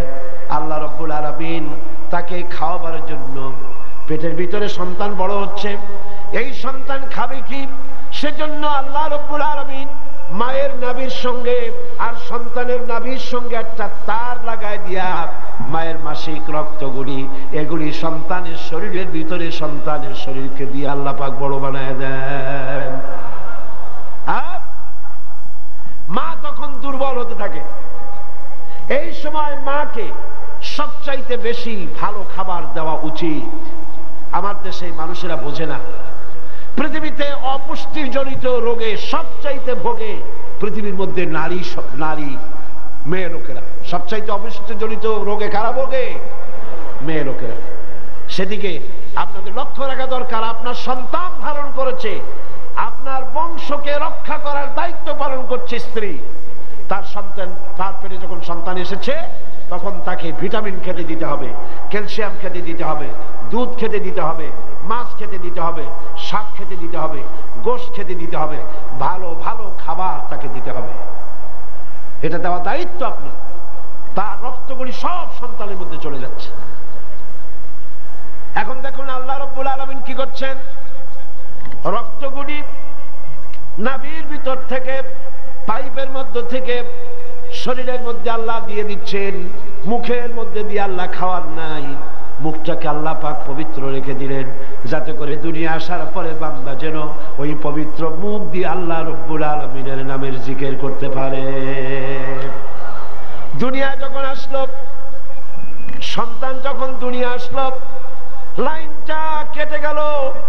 কয়টা লাইন ছিল বুঝেন না কথা? মার পেটের মধ্যে লাইন ছিল কয়টা খাবারে? একটা লাইন ছিল। যখন দুনিয়া আসলো সঙ্গে সঙ্গে লাইনটা কেটে দেওয়া হলো। দাত্রীতে কাটুক, নার্সে কাটুক, ডাক্তারে কাটুক, লাইনটা তার কেটে দেওয়া হলো। খাবারের লাইন ছিল, লাইন কাটা। এখন কি খাবে? দেখুন আল্লাহ রাব্বুল আলামিনের কুদরত কত। মায়ের খেদমত কেন করবেন? পেটের মধ্যে বসে তার রক্ত খেয়েছেন, তার রক্ত দিয়ে আপনার শরীর বড় হয়েছে। আর দুনিয়া আসার পর যখন একটা লাইন কেটে দেওয়া হলো, লাইন একটা কেটে গেল, আল্লাহ পাক বুকের মধ্য দিয়া মায়ের বাচ্চার মুখের মধ্যে ডবল লাইন চালু করে দিলেন। ডবল লাইন চালু করে দিয়েছেন, দুধ এসে গিয়েছে। এই দুধ সৃষ্টি করেছেন কে? সন্তান ক্ষুধা লাগলে বলে চাইতে পারে না, বলতে পারে না। আল্লাহ রাব্বুল আলামিন মায়ের কলিজার ভিতরে এমন আকর্ষণ দিয়েছেন সন্তানের প্রতি। সন্তান যখনই ক্ষুধা লাগে, সন্তান কাঁদতে থাকে, আর কান্নার আওয়াজে মায়ের কলিজার ভিতরে অসহ্য বেদনা শুরু হয়ে যায়, সন্তানের প্রতি আকর্ষণ সৃষ্টি হয়ে যায়। যত কাজ থাকুক না কেন সব ফেলে দিয়ে মা দৌড়ে গিয়ে কলিজার টুকরা সন্তানকে বুকের সাথে জড়াইয়া ধরে। সুবহানাল্লাহ। এজন্য বাচ্চা যখন গর্ভে থাকে, আল্লাহ নবী বলেছেন, আল মারআতু ইযা হামিলাত কানা লাহা আজরুস সাইমিল কায়েম আল মুখবিতিল মুজাহিদ ফি সাবিলিল্লাহ। আল্লাহ পাকের নবী বলেন, মায়ের পেটে যখন সন্তান থাকে, এই সন্তান পেটে থাকার কারণে রাতের বেলা যে ঘুমাতে পারে না ঠিক মতো, সারা রাত দাঁড়ায় দাঁড়ায় ইবাদত করলে যত সওয়াব হইতো, আল্লাহ পাক মায়ের আমলনামায় সেই সওয়াব লিখে দেন। মা যে খেতে পারে না ঠিক মতো খেতে পারে না, এই জন্য 10টি মাস রোজা রাখতে পারে যে সওয়াব হতো মায়ের আমলনামায়, আল্লাহর নবী বলেন রোজার সওয়াব আল্লাহ পাক তার আমলনামায় লিখে দেন। সে যে কষ্ট বরদাস্ত করে, এই কষ্ট বরদাস্ত করার জন্য পেটে ধারণের কষ্ট আর ডেলিভারির কষ্ট বরদাস্ত করার কারণে পুরুষেরা জিহাদ করে যে সওয়াব পাবে, মা সন্তান মানুষ করে সেই জিহাদের সওয়াব পাইয়া যাবে। সুবহানাল্লাহ, জোরে বলেন সুবহানাল্লাহ। আমার বন্ধুগণ, এই সওয়াব আল্লাহ পাক মানুষকে দান করেছেন মা বাপের খেদমত করতে বলেছেন, মাকে ভুলে যেও না, মায়ের প্রতি শ্রদ্ধাশীল হও, মায়ের জন্য আল্লাহর কাছে দোয়া করো, আমার কাছে মা বাপের জন্য প্রার্থনা করো। রব্বির হামহুমা কামা রাব্বায়ানি সগীরা। পড়েন সবাই, রব্বির হামহুমা কামা রাব্বায়ানি সগীরা। আয় আল্লাহ, আমার মা বাপ যেমন স্নেহের করে আমাকে লালন পালন করেছে, তুমিও আমার মা বাপকে তোমার রহমতের করে লালন পালন করো। এখানে একটা জিনিস লক্ষ্য করো, হামালাতুহু উম্মুহু ওয়াহনান আলা ওয়াহনি, ওয়াহনান আলা ওয়াহনি। শান্তির পর শান্তি, কষ্টের পর কষ্ট, অর্থাৎ পেটে ধরার কষ্ট, ডেলিভারির কষ্ট। এই যে কষ্ট মা বহন করছে, এই কষ্টের ঋণ মানুষ সন্তানেরা কোনোদিন শোধ করতে পারবে না। পারবে? সন্তান যদি তার বুকের চামড়া দিয়া মায়ের জন্য এক জোড়া জুতা তৈরি করে দেয়, পিঠের চামড়া নয়, সন্তান যদি তার বুকের চামড়া দিয়া মায়ের পায়ের এক জোড়া যদি জুতা তৈরি করে দেয়, মায়ের এক ফোঁটা দুধের হক আদায় হবে না। আল্লাহ পাক বলছেন, ওয়া ইন জাহাদাকা আলা আন তুশরিকা বি মা লাইসা লাকা বিহি ইলম ফালা তুতি'হুমা ওয়া সাহিবুহুমা ফিদ দুনিয়া মা'রুফা। আল্লাহ পাক বলছেন, কিন্তু তারা যদি তোমাকে, মর্যাদা তাদের আল্লাহর পরেই মা বাপের মর্যাদা, আল্লাহর পরে কার মর্যাদা? সন্তানের কাছে মা বাপের মর্যাদা। কিন্তু তারা যদি তোমাকে আমার সাথে এমন কাউকে শরীক করার জন্য চাপ সৃষ্টি করে যাকে তুমি চেনো না, আমার শরীক হিসাবে জানো না, তাহলে ফালা তুতি'হুমা, তাহলে অবশ্যই তাদের সে কথা মানবে না। সুবহানাল্লাহ, মানবে না। মা বাপের কথা কতটুকুন মানা যাবে এবং কতটুকুন মানা যাবে না, সে ব্যাপারেও শরীয়ত ঠিক করে দিয়েছে। ঠিক এরকম আরেকটি আয়াত সূরা আনকাবুতের মধ্যে এসেছে। আল্লাহ পাক বলছেন, ওয়া ওয়াসাইনাল ইনসানা বিওয়ালিদাইহি হুসনা ওয়া ইন জাহাদাকা লিতুশরিকা বিমা লাইসা লাকা বিহি ইলম ফালা তুতি'হুমা। আল্লাহ পাক নির্দেশ করছেন, মা বাপের খেদমত করো, সম্মান করো, ইহসান করো। আর তারা যদি তোমাদের উপরে কোন চাপ সৃষ্টি করে আমার সাথে কাউকে শরীক স্থাপন করার জন্য, তাহলে অবশ্যই তাদের এই কথা তোমরা মানবে না। এর ব্যাখ্যা হচ্ছে, এই আয়াতটি নাজিল হয় সেই সময় যখন তিরমিজি, আহমদ এবং নাসাই এই তিনটি হাদিসে এই দৃষ্টান্তটা এসেছে এই আয়াত নাজিলের প্রেক্ষাপট সম্পর্কে। এই আয়াতটি নাজিল হয়েছে হযরত সাদ বিন আবি ওয়াক্কাস রাদিয়াল্লাহু তাআলা আনহুর ব্যাপারে। তিনি 18 বা 19 বছর বয়সে ইসলাম কবুল করেন এবং ইসলাম কবুল করার পর তার মা হামনা বিনতে সুফিয়ান, আবি সুফিয়ানের ভাইজি, তিনি দারুণভাবে অসন্তুষ্ট হয়ে গেলেন এবং তিনি অনির্দিষ্ট কালের জন্য ধর্মঘট করলেন, অনশন ধর্মঘট। অনশন ধর্মঘট কিন্তু নতুন কিছু না, আগেও ছিল। এই অনশন ধর্মঘট শুরু করল এই কথা বলে যে যতক্ষণ পর্যন্ত তার ছেলে সাদ বিন আবি ওয়াক্কাস যতক্ষণ পর্যন্ত আল্লাহর প্রতি ঈমান প্রত্যাহার করে শিরকিয়াতের দিকে ফিরে না আসবে, ততক্ষণ পর্যন্ত তিনি অনশন ভাঙবেন না, তিনি কিছু খাবেন না। তার মা দলিল হিসাবে পেশ করলেন ছেলের সামনে যে, দেখো পুত্র, তোমার কোরআন অনুযায়ী আমার হুকুম মানা, আল্লাহর হুকুম, আমার হুকুম তোমাকে মানতে হবে। আর আমার সাথে নাফরমানি করার অর্থ হচ্ছে আল্লাহর সাথে নাফরমানি করা। আল্লাহ অর্ডার করেছে, আমার হুকুম তোমাকে মানতে হবে। এখন তুমি ওই তাওহীদকে ছেড়ে দিয়ে এই শিরকিয়াতের দিকে, আমি যেদিকে আছি সেদিকে ফিরে আসো। হযরত সাদ বিন আবি ওয়াক্কাস রাদিয়াল্লাহু তাআলা আনহু তিনি অত্যন্ত পেরেশান বোধ করলেন যে আমি এখন করবটা কি। তিনি রাসূল করিম সাল্লাল্লাহু আলাইহি ওয়াসাল্লামের খেদমতে হাজির হলেন এবং ঘটনার বর্ণনা করলেন। এই ঘটনা যখন বর্ণনা তিনি করলেন রাসূলের কাছে, তখন সূরা আনকাবুতের এই আয়াত নাযিল হল, ওয়াওয়াসাইনাল ইনসানা বিওয়ালিদাইহি হুসনা। উপদেশ দেওয়া হয়েছে মানব গোষ্ঠীকে তারা যেন তার মা বাপের প্রতি ইহসান করে, উপকার করে। কিন্তু وَإِنْ جَاهَدَاكَ لِتُشْرِكَ بِي مَا لَيْسَ لَكَ بِهِ عِلْمٌ فَلَا تُطِعْهُمَا। কিন্তু তারা যদি তোমার উপরে শিরক করতে চাপ সৃষ্টি করে অবশ্যই তাদের অনুসরণ করবা না। খবরদার, মা বাপ যদি আল্লাহর হুকুমের বাইরে যদি কিছু বলে সেই হুকুম মা বাপের পালন করা, জোরে বলে, পালন করা যাবে না। কোন অবস্থাতেই মা বাপের সেই হুকুম পালন করা যাবে না। আয়াতটির ব্যাখ্যা হচ্ছে যে মা বাপের হক তো সবচাইতে বেশি, কোনো সন্দেহ না। কিন্তু সেই মা বাবাই যদি মানুষকে শিরক করতে বলে তাহলে এই শিরক করতে পারবে না।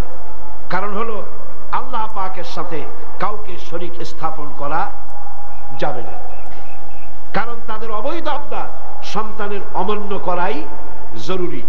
এর দলিল হচ্ছে মা লাইসা লাকা বিহি ইলম, যে ব্যাপারে তোমার জানা নাই, আল্লাহর সাথে শরীক করবা এরকম কোন শরীকদার এই পৃথিবীতে কেউ নাই এবং এ সম্পর্কে তুমি জানোই না। সুতরাং তুমি আল্লাহর সাথে মা বাপের কথা মতো কাউকে শরীক স্থাপন করতে পারবে না। তাই মা বাবা যদি ভুলের উপরে থাকে তাহলে সন্তান সেই ভুলকে মানতে পারবে না, সন্তান সেই ভুলকে মানবে না।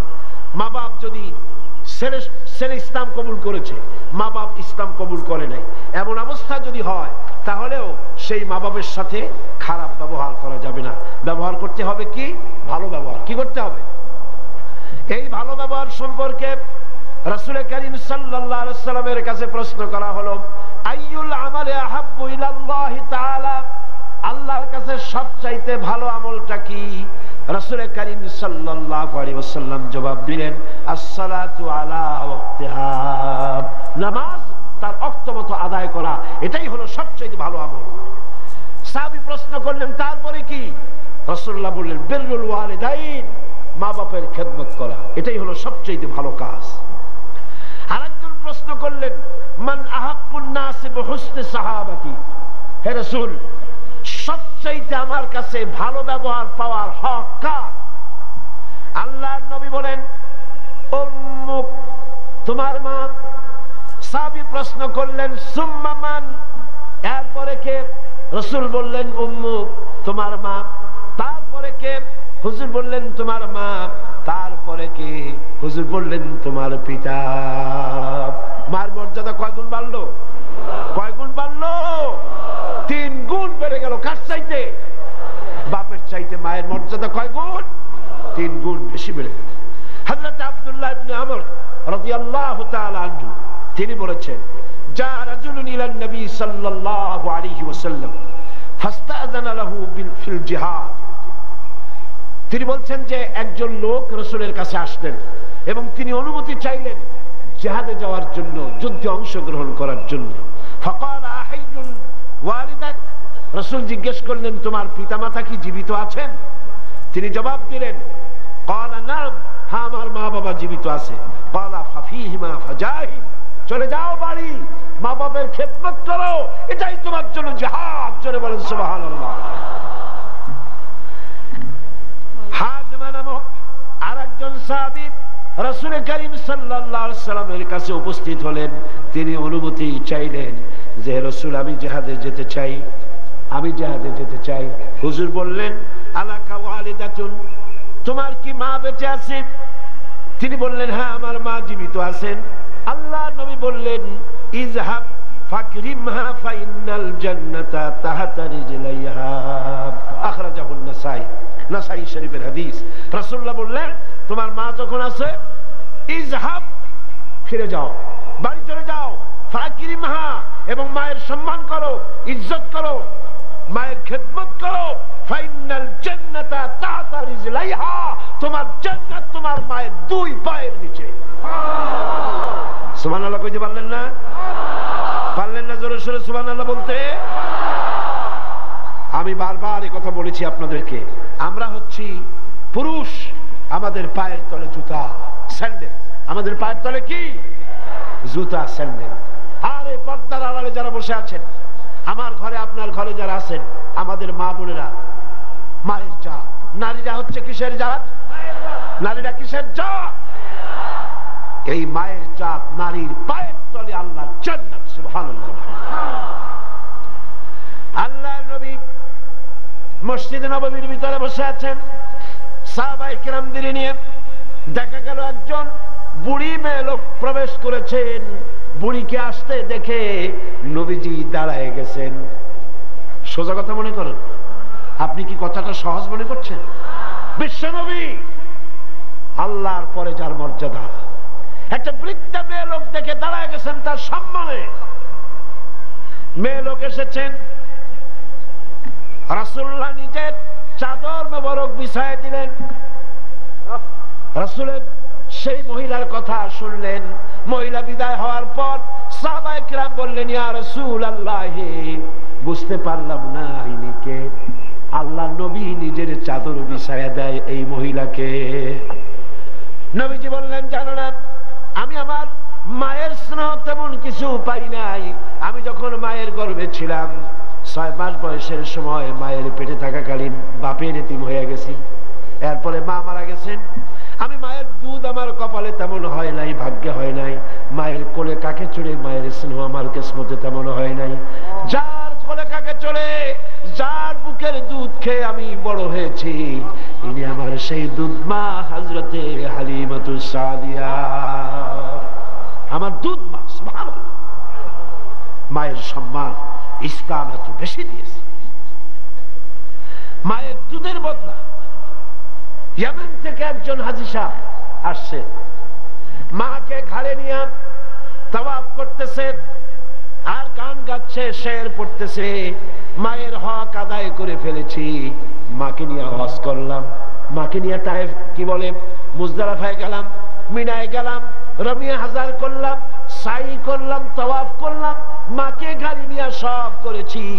আমার মায়ের হক আমি আদায় করেছি। হযরত আব্দুল্লাহ বিন ওমর রাদিয়াল্লাহু তাআলা আনহুমা ওই লোকের শের শুনে, গান শুনে, এই কথা শুনে তিনি বললেন, তুমি কিসের হক আদায় করেছো? তুমি তো তোমার মায়ের একটা আহ শব্দের হক আদায় করতে পারো নাই। তোমার মা কষ্টে পড়ে তোমাকে কোলে নিয়ে, তোমাকে তোমার কষ্টের সময়, বিপদের সময় তোমাকে দুঃখে দেখে, কষ্ট দেখে মুখ থেকে যা শব্দটা বেড়েছে, সারা জীবন তো সেই হক আদায় করতে পারবে না।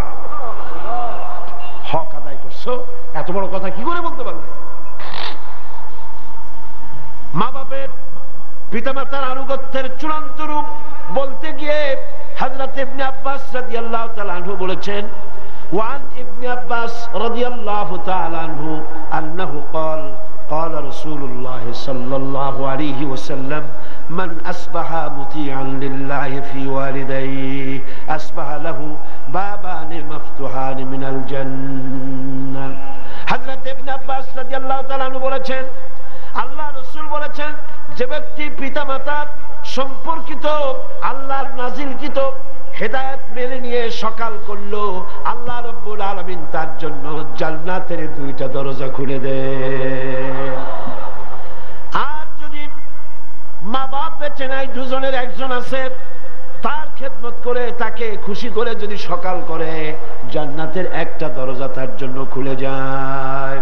ওয়ামান আমসা আসিয়ান লিল্লাহি ফি ওয়ালিদাইহি আসবাহা লাহু বাবানে মাফতুহান মিনান নার। আর যদি মা বাপকে অসন্তুষ্ট করে, আল্লাহ যে হুকুম করেছে সেই হুকুম অনুযায়ী মা বাপের খেদমত না করে, মা বাপের সাথে নাফরমানি করে যে সন্ধ্যা করলো, নবীজি বলেন তার জন্য জাহান্নামের 2টা দরজা খোলা হয়ে যায়।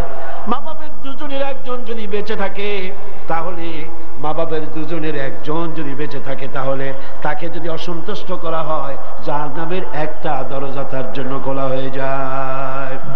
সাহাবী প্রশ্ন করলেন, ক্বালা রাজুলুন ওয়া ইন যালামাহু, ক্বালা ওয়া ইন যালামাহু। 3বার রাসূলুল্লাহ বললেন। ওই ব্যক্তি জিজ্ঞেস করলেন, হুজুর, মা বাপ যদি আমার উপরে জুলুম করে? রাসূলুল্লাহ বলেন, জুলুম যদি করেও?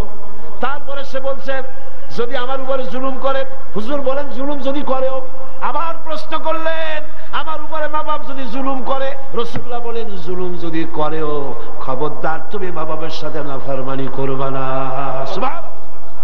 মা বাবার খেদমত করো, কপাল খুলে যাবে। কি খুলে যাবে?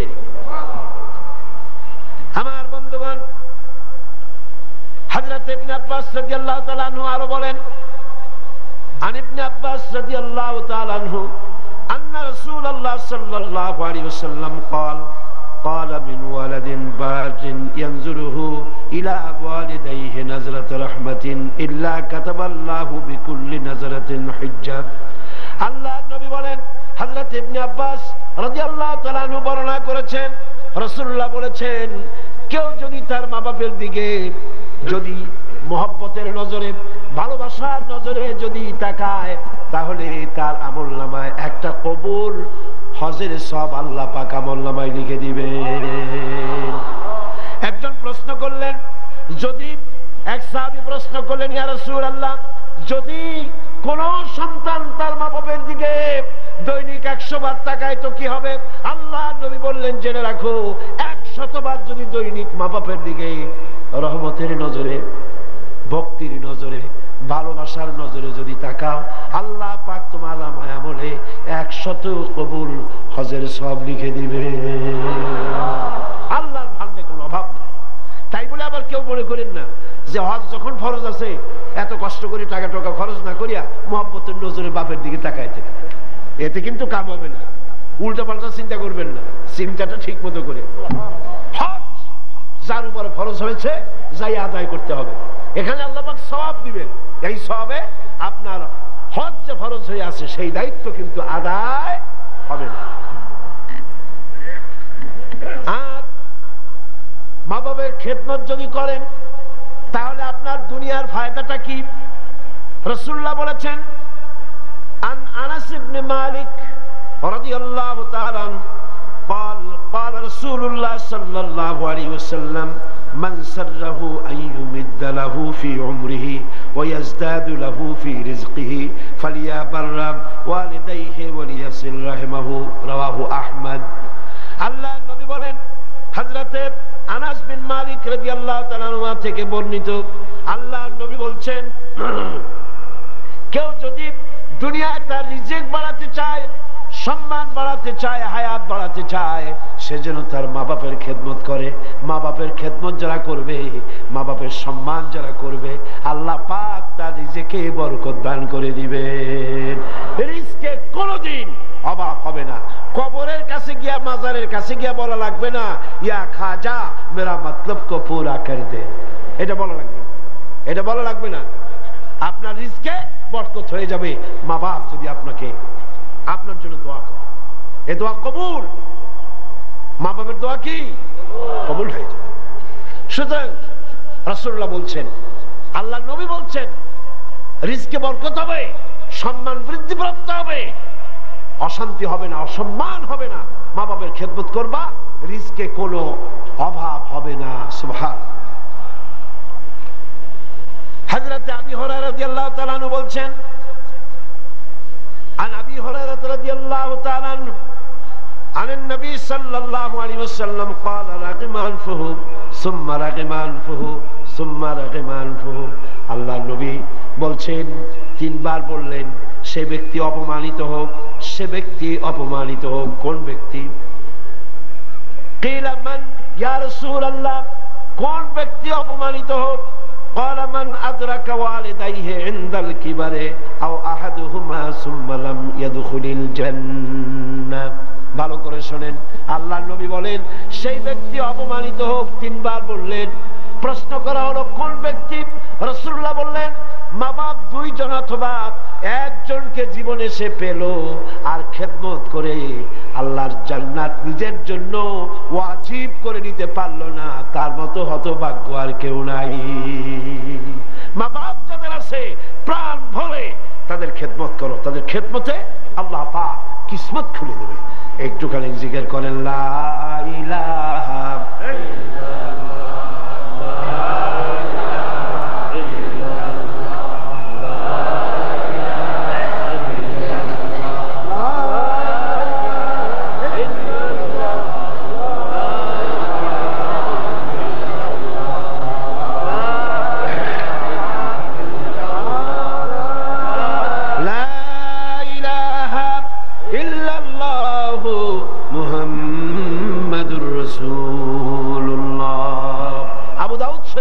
হাদিস শুনুন। হযরত আব্দুল্লাহ বিন আমর রাদিয়াল্লাহু তাআলা আনহু তিনি বলছেন, এক ব্যক্তি তার মাতা পিতাকে কাঁদায় রেখে রাসূলের সামনে জিহাদে যাওয়ার জন্য উপস্থিত হয়েছেন, মা বাপকে ক্রন্দনরত অবস্থায় রেখে। রাসূলুল্লাহর কাছে খবর এলো এই যুবক জিহাদে যাওয়ার জন্য আসছে আর তার মা বাপ কাঁদতেছে। রাসূলুল্লাহ বললেন, ফিরে যাও, মা বাপকে যেভাবে কান্দায় আসছো ওইভাবে খুশি করে তারপরে আসো, মা বাপকে অখুশি রেখে জিহাদে যাইও না। মা বাপের খেদমত করো, তাদেরকে খুশি করো। অন্য হাদিসে এসেছে রাসূল করিম সাল্লাল্লাহু আলাইহি ওয়াসাল্লামের খেদমতে একজন হাজির হয়ে অভিযোগ করলো। একজন হাজির হয়ে সে অভিযোগ করছে, হে রাসূল, আমার মা খুব বদমেজাজের মেয়ে লোক। কে বলছে? এক যুবক বলছে রাসূলের কাছে গিয়ে, আমার মা খুব বদমেজাজের মানুষ। অভিযোগ। প্রিয় নবী তার জবাবে বললেন, হে যুবক, 9 মাস ধরে অব্যাহত ভাবে তোমার মা যখন তোমাকে গর্ভে ধারণ করেছিল তখন তো তোমার মায়ের মেজাজ খারাপ ছিল না। তোমার মা যখন তোমাকে পেটে ধরে রাখছিল তোমার মেজাজ খারাপ ছিল? আরে কি সুন্দর কথা। পেটের ভিতরে একটা জীবিত মানুষ, একটা জীবিত মানুষের পেটের মধ্যে আর একটা জীবিত মানুষ, সে চুপ করে বসে নাই, কেন দিয়ে গুঁতো মারতেছে, হাঁটু দিয়ে গুঁতো মারতেছে। আমার তো মনে হয় যে এই রকমের যদি পুরুষের হইতো, পুরুষের যা মেজাজ খারাপ, দুনিয়া আসার সাথে সাথে ঠ্যাং ধরে আসার মারতো যে পেটের মধ্যে বসে এত নড়াচড়া করছি না কেন। আর মায়ের অবস্থাটা দেখেন, এত কষ্ট পেটে ধারণ করায়। ডেলিভারি যখন করলো 10 মাসের পেটে ধরার কষ্ট আর ডেলিভারির কষ্ট, ডেলিভারিতে কত কষ্ট হয় সে কথা আল্লাহ ছাড়া আর কেউ জানে না। এই ডেলিভারি যখন হয়ে যায়, মা যখন হুঁশে এলো, মা প্রথমেই জানতে হয় কি হয়েছে আমারে দেখাও। সন্তান যখন মায়ের চোখের সামনে তুলে ধরা হয়, আমার আল্লাহ পাক বলেন মায়ের 10 মাসের পেটে ধরার কষ্ট আর ডেলিভারির কষ্ট সন্তানের চেহারা দেখার সঙ্গে সঙ্গে মায়ের মন থেকে আমি আল্লাহ মুছে ফেলে দেই। রাসূলুল্লাহ বলছিল, যুবক, আজকে তুমি বলতেছো তোমার মায়ের মেজাজ খারাপ, কিন্তু 9 মাস যখন পেটের মধ্যে তুমি ছিলা তখন তোমার মেজাজ খারাপ হয় নাই। যুবক তখন পাল্টা জবাব দিল, হে রাসূল, আমি মিথ্যা কথা বলছি না, আমার মা সত্যই তার মেজাজটা দারুণ খারাপ। হুজুর বললেন, সে যখন রাতের পর রাত জাগতো আর তোমারে দুধ খাওয়াইতো, তোমার মা গভীর রাত্রে ঘুমায়, তুমি চিৎকার করতেছ, ঘুম ভাঙা তোমারে কোলে নিয়ে দুধ খাওয়াইলো, 2.5 বছর পর্যন্ত জ্বালাইছো মায়ের বুকের দুধ খাইয়া, দিনে দুপুরে রাত্রে কত কষ্ট দিছো, তখন তো তোমার মায়ের মেজাজ খারাপ ছিল না। আরে আরে খেতে বসেছে মা কি করে, সকলের আগে খাওয়ায়, স্বামীরে খাওয়াইলো, মেহমান খাওয়ালো, বাচ্চাদের খাওয়ালো, সব শেষে সামান্য তরকারি আর ভাত আছে, খাইতে বসছে সব শেষে, বাচ্চারে কোলে নিয়ে, বাচ্চা পায়খানা করে দিয়েছে কোলের মধ্যে। মা বিরক্ত হইল না, বিরক্ত হলো না, খাবারের থালাটা সরায় রেখে মা বাচ্চাকে কোলে করে নিয়ে বাচ্চাকে সাফ করালো, নিজের কাপড় চোপড় সাফ করলো, তারপরে ক্রন্দনরত বাচ্চার মুখে 2-3টা চুমা দিয়া তারপর আবার খাইতে বসলো। যেই মা তোমারে নিয়া এভাবে করে 2.5 মাস পর্যন্ত বুকের দুধ খাওয়া তোমারে বড় করলো, তখন তো তোমার মায়ের মেজাজ খারাপ ছিল না। যুবক বলছেন, হে রাসূল, আমার মা আমাকে নিয়ে যত কষ্ট করেছে আমি সে কষ্টের হক আদায় করে দিয়েছি, আমি তাকে হক আদায় করছি, যা তার খাবার দিয়েছি, পরার দিয়েছি, তারে নিয়ে হজ করেছি, হক আমি আদায় করে দিয়েছি। আল্লাহ নবী জিজ্ঞেস করলেন, সত্যি কি তুমি হক আদায় করছো? কয় যে হ্যাঁ, আমি হক আদায় করে দিচ্ছি। প্রিয় নবী জবাবে বললেন, তুমি তো বলছো হক আদায় করেছো, কিন্তু আমার প্রশ্ন হচ্ছে তুমি কি তোমার মায়ের সেই কষ্টের বদলা দিতে পেরেছো? যে কষ্ট তোমাকে ভূমিষ্ঠ করার সময় তোমার মায়ের হয়েছিল, তোমাকে ডেলিভারি করার সময় তোমার মায়ের যে যন্ত্রণা হয়েছিল, সে হককে আদায় করতে পেরেছ, কিয়ামত পর্যন্ত আদায় করতে পারবে না। খবরদার মা বাবার সঙ্গে নাফরমানি করবে না। মাতা পিতার সাথে যারা নাফরমানি করে তাদের কপাল পুড়ে যায়। একজন প্রশ্ন করেছেন, হে রাসূল, আমার মা বাপ তো জীবিত নাই, আমি খেদমত কিভাবে করব, কিভাবে তাদের খেদমত করব? আমি তো বেয়াদবি করে ফেলেছি, অনেক নাফরমানি করেছি, করবোটা কি? এখন আমার উপায় কি? রাসূল করিম সাল্লাল্লাহু আলাইহি ওয়াসাল্লাম বলেছেন, এর জন্য উপায় আছে, 4টা পদ্ধতি আছে। 4 পদ্ধতিতে মা বাপের মৃত্যুর পরে তাদের খেদমত করা যায়। কয়টা পদ্ধতি? মুখস্থ করেন। মা বাপের সাথে যারা নাফরমানি করেছেন অথবা করেন নাই, মা বাপ মরে গেছে, এখনো আপনার দায়িত্ব আছে। কয়টা? 4টা। খিসালুন আরবা, 4টা পদ্ধতি আছে। আদ-দুআউ লাহুমা ওয়াল ইস্তিগফারু লাহুমা ওয়াল ইনফাযু আহাদিহিমা ওয়া ইকরামু সাদীকিহিমা। 4টা পদ্ধতিতে মৃত্যু মা বাপের খেদমত আপনি করতে পারেন। 1 নম্বরে হলো তাদের জন্য দোয়া করেন, সূরা ফাতিহা পড়েন, সূরা ইখলাস পড়েন। 3 বার সূরা ইখলাস পড়বেন, 1 বার কোরআন শরীফ খতম করার সওয়াব হয়ে যাবে। 1 বার সূরা ইয়াসিন পড়বেন, 10 বার কোরআন শরীফ খতম করার সওয়াব আমলনামায় লাগা হয়ে যাবে। দরুদ শরীফ পড়েন, এগুলি পড়ে মা বাবার জন্য দোয়া করেন, আর বলেন রব্বিরহামহুমা কামা রাব্বায়ানি সগীরা। মা বাবার জন্য দোয়া করেন। 1 কয়টা পদ্ধতি? কয়টা? 1 নম্বরে হলো দোয়া করা। 2 নম্বরে ইস্তিগফার, মা বাবার জন্য ক্ষমা চাওয়া আল্লাহর কাছে। আল্লাহকে বলতে হবে, রব্বুল আলামিন, আমার মা বাপ মানুষ, অন্যায় করেছে, ভুল করেছে, গুনাহ করেছে, গুনাহ হইতে পারে, আল্লাহ তুমি দয়া করে আমার মা বাপের জিন্দেগির গুনাহ খাতা মাফ করে দাও। বলেন আমিন। আরো বলতে হবে, আল্লাহ পাক, আমার মা বাপ জীবনে যত গুনাহ করেছে তাদের জীবনের সাইয়্যাত গুলি হাসানাত দিয়া তুমি বদলাইয়া দাও। তুমি যদি ইচ্ছা করো তাহলে তো আমার মা বাপ যে গুনাহ করছে এই গুনাহগুলি তুমি নেকির পাল্লায় নেক বানায় উঠাই দিতে পারো। পারে না? পারে না? সেভাবে দোয়া করো। 3 নম্বরে তাদের ওয়াদা পূরণ করো। মা বাপ যে সব ওয়াদা করে গেছেন পূরণ করতে পারেন নাই, মা বাপের ওয়াদাগুলি পূরণ করে দাও। 4 নম্বরে মা বাপের যেসব বন্ধু আছে, মায়ের যেসব বান্ধবী আছে, তাদের সঙ্গে সম্মানজনক আচরণ করো, মাঝে মধ্যে তাদেরকে হাদিয়া দিও। পিতার আত্মীয়দের, পিতার বন্ধুদের সাথে বাপের মতো শ্রদ্ধা করো, সম্মান করো। সুবহানাল্লাহ, সুবহানাল্লাহ। রাসূলকে প্রশ্ন করা হয়েছে, হুজুর আমি তো অনেক গুনাহ করে ফেলছি, আমার উপায় কি? হুজুর বললেন, মায়ের খেদমত করো। শুনতেছেন কথা? শুনতেছেন? আমি অনেক গুনাহ করেছি, আমার উপায় কি? হুজুর বললেন, মায়ের খেদমত করো। তিনি বললেন, হুজুর আমার তো মা বেঁচে নাই, এখন আমার উপায় কি? হুজুর কোন, যাও খালার খেদমত করো, মায়ের গন্ধ খালার গায়ে দিয়ে আসে। সুবহানাল্লাহ। ভাইরা আমার, মা বাবার সঙ্গে যারা দুর্ব্যবহার করে এই দুনিয়ায় তাদেরকে আল্লাহ রাব্বুল আলামিন শাস্তি দিবেন, আর পরকালের শাস্তি তো তাদের জন্য রয়েই গেছে। দুনিয়ার শাস্তিও আছে আর পরকালের শাস্তিও তাদের জন্য রয়ে গেছে। মা বাবার দোয়া অবশ্যই কবুল। মুহতামিম হযরত মাওলানা ফজলুর রহিম সাহেব এখানে উপস্থিত হয়েছেন, কসরের নামাজ পড়ছেন, প্রবাসী মুসাফির, মুসাফিরের দোয়া কবুল হবে, বলেন সুবহানাল্লাহ। আবার মাজলুম ব্যক্তি, অত্যাচারিত ব্যক্তি যদি দোয়া করে আল্লাহ পাক তার দোয়া মঞ্জুর করে নেবেন। আর মা বাপ যদি সন্তানের জন্য দোয়া করে অবশ্যই সেই দোয়া কবুল হয়ে যাবে।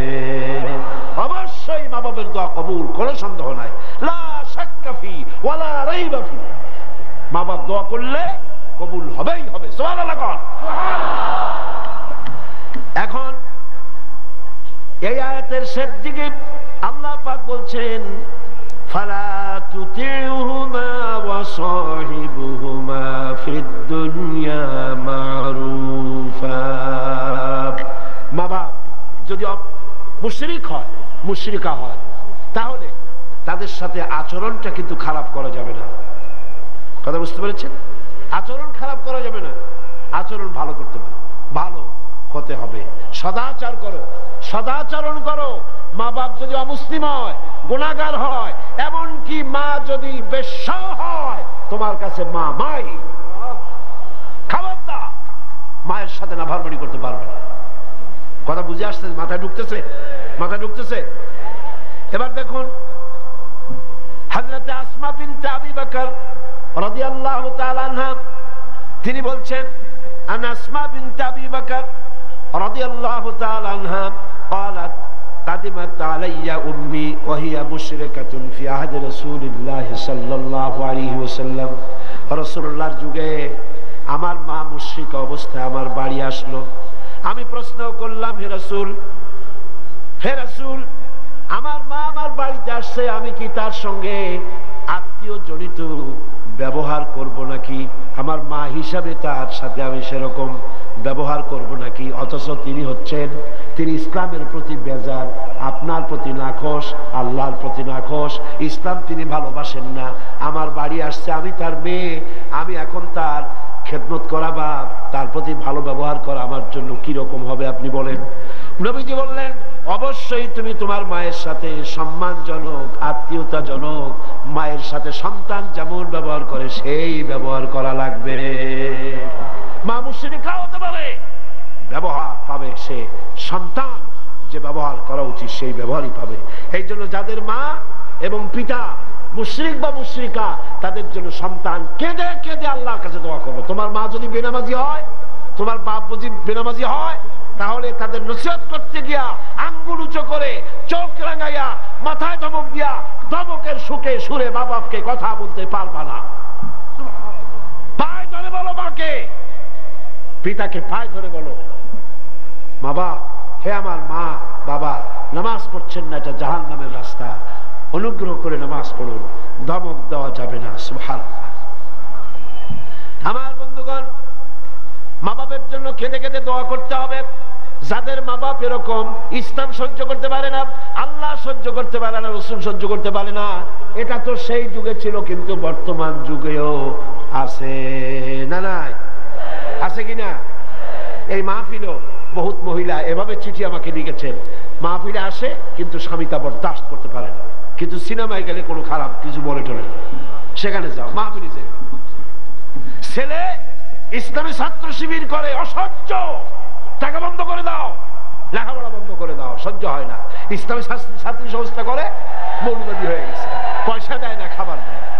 হায় রে কপাল পোড়া বাপ, তোমার তো চিন্তা করা উচিত, তোমার ছেলে সে তো কমিউনিস্ট আন্দোলন করে না, তোমার ছেলে তো সিনেমায় যায় না, তোমার ছেলে তো girls high school, girls college ছুটির সময় এতিমের মতো মেয়েদের দিকে তাকায় থাকে। তোমার ছেলে মাস্তানি করে না, চাঁদাবাজি করে না, ইসলামী ছাত্র শিবির করে, ইসলামী ছাত্রী সংস্থা করে, পবিত্র সংগঠন করে। তুমি তো সেজদা দিয়ে কাঁদবা, আল্লাহ আমার ছেলে ভালো কাজ করতেছে। ঠিক কিনা? জোরে বলেন ঠিক কিনা? আমার বন্ধুগণ, মা বাবার জন্য দোয়া করতে হবে, মা বাবার জন্য দোয়া করতে হবে। রব্বির হামহুমা কামা রাব্বায়ানি সগীরা, খুব মিষ্টি করে ভালো করে পড়েন, রব্বির হামহুমা কামা রাব্বায়ানি সগীরা। হযরতে আবু হুরায়রা রাদিয়াল্লাহু তাআলা আনহু ইসলাম গ্রহণ করার পর দীর্ঘদিন যাবত তার মা ইসলাম কবুল করেন নাই, বরং আবু হুরায়রা রাদিয়াল্লাহু তাআলা আনহুকে বড় জ্বালাইছে। তিনি মায়ের পায়ে পড়েছেন, বহু অনুরোধ করেছেন, কোনো কিছুতে কাজ হয়নি। একদিন তিনি অনেক রাত করে বাড়িতে ফিরেছেন, মা তাকে প্রশ্ন করলেন, এত রাত কোথায় ছিলি? তিনি বললেন, আমি ছিলাম রাসূল করিম সাল্লাল্লাহু আলাইহি সাল্লামের কাছে। শোনা মাত্র মা তাকে খুব করে মারলেন, গলা ধাক্কা দিয়ে বাড়ি থেকে বের করে দিলেন। তিনি রাসূলুল্লাহর খেদমতে এসে কাঁদতে লাগলেন। আল্লাহর নবী বলেন, আবু হুরায়রা কাঁদো কেন? হযরত আবু হুরায়রা বললেন, ইয়া রাসূলুল্লাহ, মা আমাকে মেরেছে, বললেন মারলো কেন? তিনি বললেন, ঘটনা শোনালেন, আপনার কাছ থেকে দেরি করে যাওয়ার কারণে আপনার নাম শুনে সহ্য করতে না পেরে আমাকে মারছে। হুজুর বলেন, আবু হুরায়রা, মা তোমাকে মেরেছে, এখানে আমার কিছু করার নাই, আমি এখানে দখলান্দাজ করতে পারবো না, আমি এখানে কোনো ইন্টারফেয়ার করতে পারবো না, মা মারছে, আমি কি করবো? সুবহানাল্লাহ। ভাইরা আমার, হযরত আবু হুরায়রা বলেন, ইয়া রাসূলুল্লাহ, মায়ের বিরুদ্ধে নালিশ করার জন্য তো আমি আপনার কাছে আসি নাই। বললেন, কেন এসছো? হযরত আবু হুরায়রা বলেন, ইয়া রাসূলুল্লাহ, আমি আসি দোয়া চাওয়ার জন্য। আমি জানি নবীজি যদি আল্লাহর দরবারে হাত উঁচু করে দোয়া মঞ্জুর হয়ে যায়। আপনি আমার মায়ের জন্য, হেদায়েতের জন্য দোয়া করুন। মা দুহাত তুলে দোয়া কর। আল্লাহর নবী তখন দুহাত উঁচু করে দোয়া করলেন, আল্লাহুম্মা ইহদি উম্মা আবি হুরায়রা, আয় আল্লাহ, আমি দোয়া করি আবু হুরায়রার মাকে তুমি হেদায়েত নসিব করে দাও। হযরত আবু হুরায়রা দৌড় দিলেন। কয়েকজন সাহাবী পিছন থেকে টেনে ধরলেন, দৌড়াও কেন? কোন বিপদ হলো নাকি? তিনি বললেন, না, কোনো বিপদ হয় নাই, তবে দৌড়াও কেন? তিনি বললেন, দৌড়াই এই কারণে, আমাকে যেতে দাও, বাড়ি পর্যন্ত আমি দৌড়াই যেতে চাই, আমি বাড়ি পর্যন্ত দৌড়াই গিয়ে দেখতে চাই, আমি দৌড়াই আমার বাড়িতে আগে পৌঁছলাম না রাসূলুল্লাহর দোয়া আমি বাড়ি যাওয়ার আগে রাসূলের দোয়া আমার বাড়ি পর্যন্ত গেল নাকি? হযরতে আবু হুরায়রা রাদিয়াল্লাহু তাআলা আনহু তিনি বাড়িতে চলে গেলেন, দরজায় গিয়ে নক করলেন, ভেতর থেকে আওয়াজ এলো, কে? তিনি বললেন, মা, আমি আবু হুরায়রা এসেছি। মা বলছেন, আব্বু অপেক্ষা করো, দরজা খুলে দিতেছি। হযরতে আবু হুরায়রা তিনি বললেন, মায়ের গলার আওয়াজ দিয়েই আমি বুঝতে পারলাম আমি ঘরে আসার আগে রাসূলুল্লাহ তীর তার নিশানায় পৌঁছে গেছে, দোয়া কবুল হয়ে গেছে। হযরতে আবু হুরায়রা বলেন, মা বেরিয়ে এলেন, গোসল করে এসেছেন। মা আমারে বললেন, বাবা, তোমাকে মারার পর আমি বড় অনুতপ্ত হয়েছি যে আমি মারলাম কেন? আমার ছেলে তো কোনো খারাপ মানুষের কাছে যায় নাই, দুনিয়ার সর্বশ্রেষ্ঠ মানুষের কাছে গেছে, মারলাম কেন? বড় অনুতপ্ত আর অনুশোচন আমি করেছি। আমি গোসল করেছি, আমি ওযু করেছি, আমাকে জলদি করে দিয়ে চলো, আল্লাহর নবীর খেদমতে নিয়ে হাজির করে দাও। হযরতে আবু হুরায়রার মা ঘোষণা করলেন, লা ইলাহা ইল্লাল্লাহু মুহাম্মাদুর রাসূলুল্লাহ। জোরে সোরে পড়েন, লা ইলাহা ইল্লাল্লাহ, লা ইলাহা লা ইলাহা ইল্লাল্লাহু মুহাম্মাদুর রাসূলুল্লাহ। আমার ভাইরা, আল্লাহ রাব্বুল আলামিন কোরআনে কারীমের ভিতরে সূরা লুকমানের মধ্যে এত সুন্দর করে বুঝায় দিলেন। তিনি দেখলেন হযরত লুকমান আল্লাহর সঙ্গে তার সন্তানের পরিচয় করায় দিলেন। আর আল্লাহ রাব্বুল আলামিন অনেকগুলি আয়াত দিয়া এই সূরা লুকমানে আল্লাহ পাক লোকমানের কথা শেষ হওয়ার আগেই তিনি তার যে লোকমান তার সন্তানকে আল্লাহর সাথে পরিচয় করাইছেন, আল্লাহ পাক তার সন্তানগুলিকে মা বাপের সঙ্গে পরিচয় করাইয়া দিলেন। মা বাপের খেদমত করো, মা বাপ যদি দোয়া করে দোয়া মঞ্জুর হয়ে যায়। বন্দুক দিয়া গুলি করলে সেই গুলি তার টার্গেটে পৌঁছতে যত না দেরি হবে, মা বাপের দোয়া, বাবার দোয়া এর থেকে দ্রুত গতিতে আল্লাহ পাকের আরশ আজিম পর্যন্ত পৌঁছে যাবে। এগুলি পৃথিবীতে কোথাও নাই, ইসলাম শিখিয়েছে। কে শিখিয়েছে? যারা বলেন কে শিখিয়েছে? ইসলাম শিখেছে, শিখায়েছে। পাশ্চাত্যে যায় দেখেন, কিসের মা কিসের বাবা, মা বাপের কোনো খোঁজ খবর নাই। মা বাবা যখন বুড়ো হয়ে যায়, আমি ইংল্যান্ড এবং আমেরিকায় দেখেছি, ওদের জন্য ওল্ড পিপল সেন্টার করা হয়।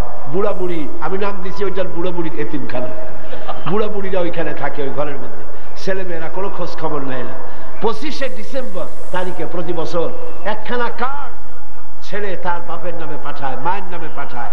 বাবা ওই কার্ডখানা নিয়ে তারপরে বন্ধুদের দেখায়, আমার ছেলে আমাকে মনে করছে। সারা বছর খোঁজ নাই। এরপরে যখন মরে 2-3 দিন পর্যন্ত মদের বোতল, দুধের বোতল, খবরের কাগজ ভিতরে কেউ নেয় না, দরজার কাছে পড়ে আছে। কারণ কি? পুলিশ এসে দরজা খুলিয়া দেখে ভিতরে বুড়া মরে পড়ে আছে, কেউ নাই, ছেলেও নাই, মেয়েও নাই, দেখারও কেউ নাই। এই হলো পাশ্চাত্যের অবস্থা। আর ইসলাম কি নিয়ামত! সুবহানাল্লাহ, ইসলাম বিরাট নিয়ামত। মা বাবার সম্মান করতে শিখিয়েছে, সেখানে সম্মান নাই। সন্তানের কাছে সম্মান হবে কি করে? সন্তান তার মায়ের প্রতি যে আকৃষ্ট হবে কিসের মাধ্যমে? দুধ খাওয়াবার মাধ্যমে। আমার দেশে পাশ্চাত্যের আবহাওয়া লেগে গিয়েছে, বহুত মা তার সন্তানকে দুধ খাওয়ায় না। কৌটার দুধ খাওয়ায়, টিনের দুধ খাওয়ায়, নিজের শরীর ভালো রাখার জন্য টিনের দুধ খাওয়ায়। তো সন্তানের মহব্বত ওই টিনের দিকে, বোতলের দিকে বেশি হবে, মায়ের দিকে হবে না। দুধ হচ্ছে একটা ফ্লো, একটা ফ্লো। মায়েরা, আমার মা বোনেরা যারা আসছেন শোনেন, ব্রেস্ট ক্যান্সার যে হয়, মেয়ে লোকদের যে ব্রেস্ট ক্যান্সার হয়, চিকিৎসা বিজ্ঞানীরা বলেছেন ব্রেস্ট ক্যান্সার হওয়ার জন্য সবচাইতে বড় কারণ সন্তানকে দুধ না খাওয়ানো। এটা হলো আরেকটা কারণ আছে, সেটা আমি বললাম না, ডাক্তারদের কাছ থেকে জেনে নেবেন। এটা হলো সবচাইতে বড় কারণ, সন্তানকে দুধ না খাওয়ানো। এই ফ্লোটা, এই স্বাভাবিক ফ্লো আপনি বন্ধ করে রাখছেন, সন্তানকে খাওয়াচ্ছেন না। ব্রেস্ট ক্যান্সার যদি হয়, অপারেশন করে শরীরের যে সৌন্দর্য রক্ষা করতে চাইছিলেন, 12 আনাই 16 আনাই শেষ হয়ে যাবে। এই দুধ, মায়ের বুকের দুধ সন্তানের জন্য শুধু খাদ্য নয়, এর মধ্যে রয়েছে মেডিসিন। এর মধ্যে রয়েছে কি? মেডিসিন। সন্তান ছিল ফি কারারিন মাকিন, মায়ের পেটের মধ্যে একটা সুরক্ষিত জায়গায়, কোন রোগের জান সেখানে পৌঁছতে পারে না, এরকম একটা জায়গায় ছিল। পৃথিবীতে আসলো, এখানে আছে পলিউশন, এখানে আছে নানান রকমের রোগ, কি জীবাণু, এগুলি রয়েছে। সুতরাং তার কষি চামড়ার লোমকূপের মধ্য দিয়া এই রোগগুলি ঢুকে যেতে পারে। এই রোগ থেকে শরীরকে বাঁচাবার মতো রেজিস্ট্যান্স, স্টেমিনা, শক্তি তার মধ্যে নাই। এই জন্য আল্লাহ কি করলেন? অ্যান্টিবায়োটিক ওষুধও সহ্য হবে না, রোগ থেকেও তার বাঁচানো যাবে না। সেই জন্য রব্বুল আলামিন মায়ের বুকে যে দুধ দিয়েছেন, প্রথম যে শাল দুধ যেটাকে বলা হয়, এই দুধটাকে আল্লাহ পাক খাদ্য আর রোগের প্রতিষেধক ঔষধ হিসাবে আল্লাহ দিয়ে দিয়েছেন। সন্তানকে দুধ খাওয়াও, সন্তানের মহব্বত তোমার প্রতি বাড়তেই থাকবে। সুবহানাল্লাহ, সুবহানাল্লাহ। পাশ্চাত্যে এই মহব্বত নাই। পাশ্চাত্যে আমি নিজের চোখে প্রত্যেক বছর দাওয়াত হয়তো দেখি, খালি গুড়ি না, চোখ দিয়ে তাকায়ও দেখি কোথায় কি হয়। মেয়ে লোকগুলি তাদের বাচ্চা পুশ চেয়ার, হুইলওয়ালা চেয়ার আছে, সেই চেয়ারে বাচ্চাটা ঠেলতে ঠেলতে নিয়ে যায় মার্কেটিং করতে, আর কুত্তার বাচ্চাটা কোলে নিয়ে হাঁটে। নিজের ছেলে কাঁদবে, তাতে কিছু আসে যায় না, কুত্তারে কোলে নিয়ে কুত্তারে চুমা দিয়া তারপরে নিয়ে যায়।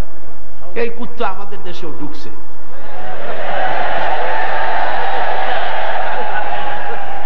মানুষের উপরে যে সরকারের মানুষের উপরে কোনো ভক্তি থাকে না, বিশ্বাস থাকে না, কুত্তা ছাড়া বিশ্বাস করবে কারে? এই কুত্তার জন্য লক্ষ লক্ষ টাকা খরচ করা হচ্ছে। গরিবের ঘোড়া রোগ। গরিবের কিসের রোগ? ঘোড়া রোগ। অন্যান্য দেশে কুত্তা দিয়ে কাজ করে, কুত্তা পুলিশ আমি দেখছি, এগুলি মানে পুলিশে চাকরি করে কুত্তা। আমাদের এখানে এসি ডগ, ডিসি ডগ বানাইছে। এই কুকুরগুলি খুব বিশ্বস্ত এবং খুব বিশাল বিশাল কুত্তা, সিংহের মতো দেখতে। একদিক দিয়ে ভালো যে যাদের আইন শৃঙ্খলা রক্ষা নিয়োজিত রাখা হয়েছে তারা ঘুষ খায়, কিন্তু ডগ স্কোয়াড যেটা আনা হয়েছে ওরা ঘুষ টুস খায় না। এরা কিন্তু পাইলেই ধরবে, পাইলেই ধরবে। যাই হোক, এটা অন্য সাবজেক্ট। বলতেছিলাম যে কুকুরের যে যত্ন আছে, শিশুর সেই যত্ন পাশ্চাত্যে নাই। অথচ শিশুর মর্যাদা আল্লাহ দিয়েছেন, শিশুর হক, মায়ের দুধ তাকে খেতে দিতে হবে। এ দায়িত্ব দিয়েছে আল্লাহ পাক। এক হক আদায় করার জন্য মাকে দায়িত্ব দিয়েছে। আমার মা বোনেরা, আপনারা আপনাদের মহলে কথা শুনান, সর্বত্র পৌঁছান। কোন মা যেন তার সন্তানকে নিজের দুধ থেকে যেন বঞ্চিত না করে। সন্তান রোগ থেকে বাঁচবে, মায়ের প্রতি মহব্বত বাড়বে, ভালোবাসা বাড়বে। এভাবে আল্লাহ পাক বলছেন তোমার উপরে যদি চাপ, এই মা বাবার খেদমত তো তুমি করবাই, কিন্তু মা বাবা যদি অন্যায় করতে বলে, শিরক করতে বলে, গুনার কাজ করতে বলে, অবশ্যই তুমি সেই গুনার কাজ করবা না। ওয়াত্তাবি সাবিলা মান আনাবা ইলাইয়া, বরং অনুসরণ করবে সেই ব্যক্তি, যে ব্যক্তি আমার পথে পরিচালিত হয়েছে, আমার পথে যে চলছে, আমার পথে যে ডাকে, তার দিকে এগিয়ে আসো।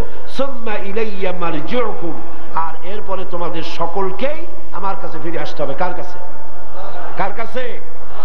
ফাউনাব্বিউকুম বিমা কুনতুম তা'মালুন, আর এরপরে কিয়ামতের দিন তোমাদের সমস্ত কাজের ফলাফল আমার কাছে প্রকাশিত হয়ে যাবে। আগামীকাল এই মাহফিলের শেষ দিন। আগামীকাল নাকি আর কয়দিন আছে? আর কয়দিন? আগামীকাল মুনাজাতের দিন। কোরআন শরীফের আখেরি মুনাজাত, তাফসীরের মাহফিলের আখেরি মুনাজাত, লোভনীয় মুনাজাত, আকর্ষণীয় মুনাজাত, যখন লক্ষ লক্ষ মানুষ এই ময়দানে আল্লাহর দরবারে কাঁদতে থাকে। সুবহান। মুনাজাতের কথা শুনে হাঁটা চলা করা কত যে দুর্ভাগ্যের ব্যাপার। আল্লাহ পাক সকলের প্রতি রহম করুন। কোথায় পাইছেন এই মসলা যে একসঙ্গে মুনাজাত করলে কবিরা গুনাহ হবে? এইসব বাজে মসলা ছাড়েন। আল্লাহর কাছে লক্ষ লক্ষ মানুষ এক সময় যদি দোয়া করে, আপনার দোয়া কবুল হবে না কি করে বলতে পারেন? আল্লাহ হচ্ছেন সামিউদ দোয়া, তিনি দোয়া শোনেন এবং কবুল করেন। বলেন সুবহানাল্লাহ। কাবা শরীফে, হারামাইনের শরীফাইনে নামাজের ভিতরে এই গত বছর আমি ছিলাম লাইলাতুল কদরে, এবারও যাব ইনশাআল্লাহ। আল্লাহ যেন আপনাদেরও যাওয়ার তৌফিক দেন, জোরে বলেন আমিন। গত বছর লাইলাতুল কদরে অন্তত 30 লক্ষ মুসলমান লাইলাতুল কদরে হারাম শরীফে আল্লাহর কাছে হাত তুলেছে, নামাজের মধ্যেই মুনাজাত করেছে। 30 লক্ষ মানুষের কান্নার আওয়াজে চতুর্দিকে আকাশ বাতাস ভারী হয়ে গেছে মানুষের কান্নার আওয়াজে। এই আওয়াজ আল্লাহ শোনে না? এই আওয়াজ আল্লাহ শোনে না? সুতরাং এইসব খুচরা মসলার দিকে না গিয়ে মুনাফিকের কথা শুনে হাঁটার মতো বদবখতি কেউ তার কপালে টেনে আনার চেষ্টা করেন না। লক্ষ লক্ষ মুসলমান মুনাজাতে শরীক হয়, আর আপনার নিজের কপাল আপনি পোড়াচ্ছেন। আল্লাহ পাক হেদায়েত দিন, জোরে বলেন আমিন। আজকে যারা ইসলাম কবুল করতে এসেছেন, এই যুবকদের একজনের নাম হচ্ছে রূপন শীল, এর বর্তমান নাম পছন্দ করেছে মোহাম্মদ রিদওয়ান। আর একজন হচ্ছে শ্রী শ্যামল চন্দ্র শাহ, বর্তমান নাম পছন্দ করেছে মোহাম্মদ সেলিম উল্লাহ। আর একজন হচ্ছে হ্যাপি পান্ডে, কি মহিলা নাকি? ধর্ম হচ্ছে খ্রিস্টান, নাম হচ্ছে হ্যাপি পান্ডে, মহিলা প্যান্ডেলের ভিতরে আছে। বর্তমান নাম পছন্দ করেছে মারিয়াম বেগম। আর চন্দন নাম ছিল জৈবন, পিতার নাম জৈবন কৃষ্ণ। বর্তমান নাম পছন্দ করেছে নজরুল ইসলাম। এই তিনজন পুরুষ, একজন মহিলা। মহিলা প্যান্ডেলে যে মহিলা আছেন হ্যাপি পান্ডে, আর এই তিনজন আমি যা পড়ছি আমার সাথে উচ্চারণ করে হাত দেব। তোমরা একটু সরে যাও না। বলো লা ইলাহা ইল্লাল্লাহু মুহাম্মাদুর রাসূলুল্লাহ।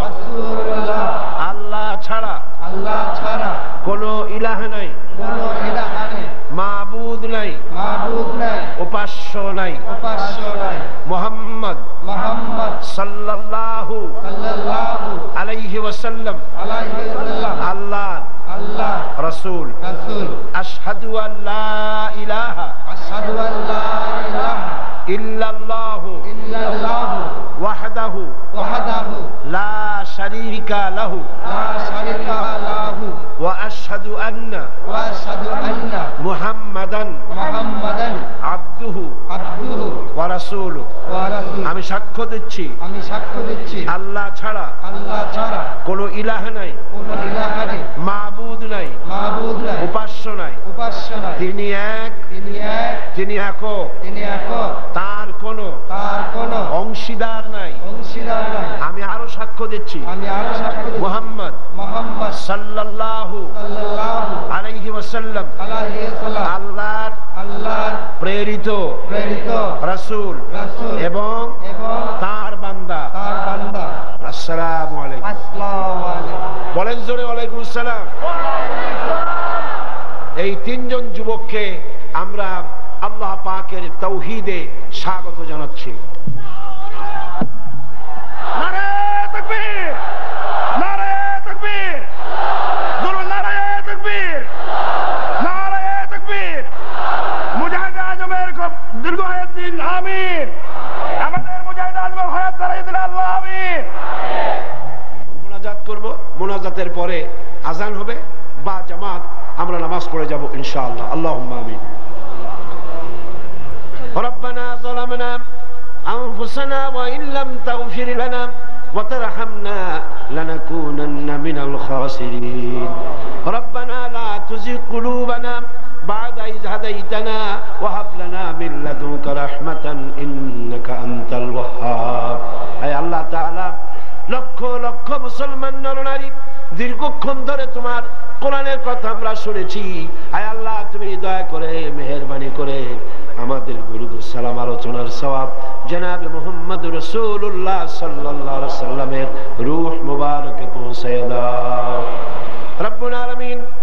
আমরা যারা মা বাপ হারাইছি, যে মা বাপের কথা এতক্ষণ আলোচনা করলাম তোমার কোরআন থেকে, আয় আল্লাহ আমাদের মা বাপের কবরগুলিকে জান্নাতের টুকরায় পরিণত করে দাও। রব্বির হামহুমা কামা রব্বায়ানি সগীরা। সবাই পড়েন রব্বির হামহুমা কামা রব্বায়ানি সগীরা। আয় আল্লাহ তাআলা, সারা জীবন যত গুনাহ করেছি আল্লাহ তুমি আমাদের গুনাহগাতা মাফ করে দাও। আল্লাহ এই তাফসীরুল কোরআন মাহফিল কিয়ামত পর্যন্ত কবুল করে নাও রব্বুল আলামিন। এই মাহফিল যেন ঋণগ্রস্ত না থাকে আল্লাহ। চট্টগ্রামে এবং বাইরের থেকে যারা এসেছেন তোমার মালদার বান্দাদের হাত খুলে দাও, কলিজা খুলে দাও, তারা যেন উন্মুক্ত হস্তে দান করে সমাজ কল্যাণকে ঋণ মুক্ত করে দিতে পারে। হে আল্লাহ তাআলা, সমাজ কল্যাণের শুধু তো তারা তাফসীর করে না, তুমি জানো বিশ্ববিদ্যালয় আছে, মাদ্রাসা আছে, হাই স্কুল আছে, কলেজ আছে, ভোকেশনাল ইনস্টিটিউট আছে, হসপিটাল আছে, ক্লিনিক আছে, হজ কাফেলা আছে, অনেক খেদমত তারা করেন তোমার দিনের। আল্লাহ খেদমতের যোগ্যতা আরো তুমি বাড়াইয়া দাও রব্বুল আলামিন। আয় আল্লাহ তাআলা, আগামীকাল এই মাহফিলের শেষ দিন আল্লাহ তুমি দয়া করে তোমার বান্দা বান্দীদের যাতায়াত তুমি আসান করে দিও। এই মাহফিলের ইন্তজাম তোমার কুদরতি কায়দায় তুমি করে দিও। আয় আল্লাহ তাআলা, আয় আল্লাহ তাআলা, যত মুসলমান এখানে উপস্থিত হয়েছে সবাই যেন আরো বন্ধু বান্ধব নিয়ে আগামীকাল যেন হাজির হতে পারে। আপনাদের কাছে আমি দোয়া চাই, বেশি করে দোয়া করেন আল্লাহ যেন আমাকে বলার তৌফিক দান করে দেন। আমার কণ্ঠস্বরের অসুবিধা আল্লাহ যেন দয়া করে দূর করে দেন। তিনি যেন দয়া করে আমাকে বলার তৌফিক দান করেন। আর আমি যা বলি তা যেন,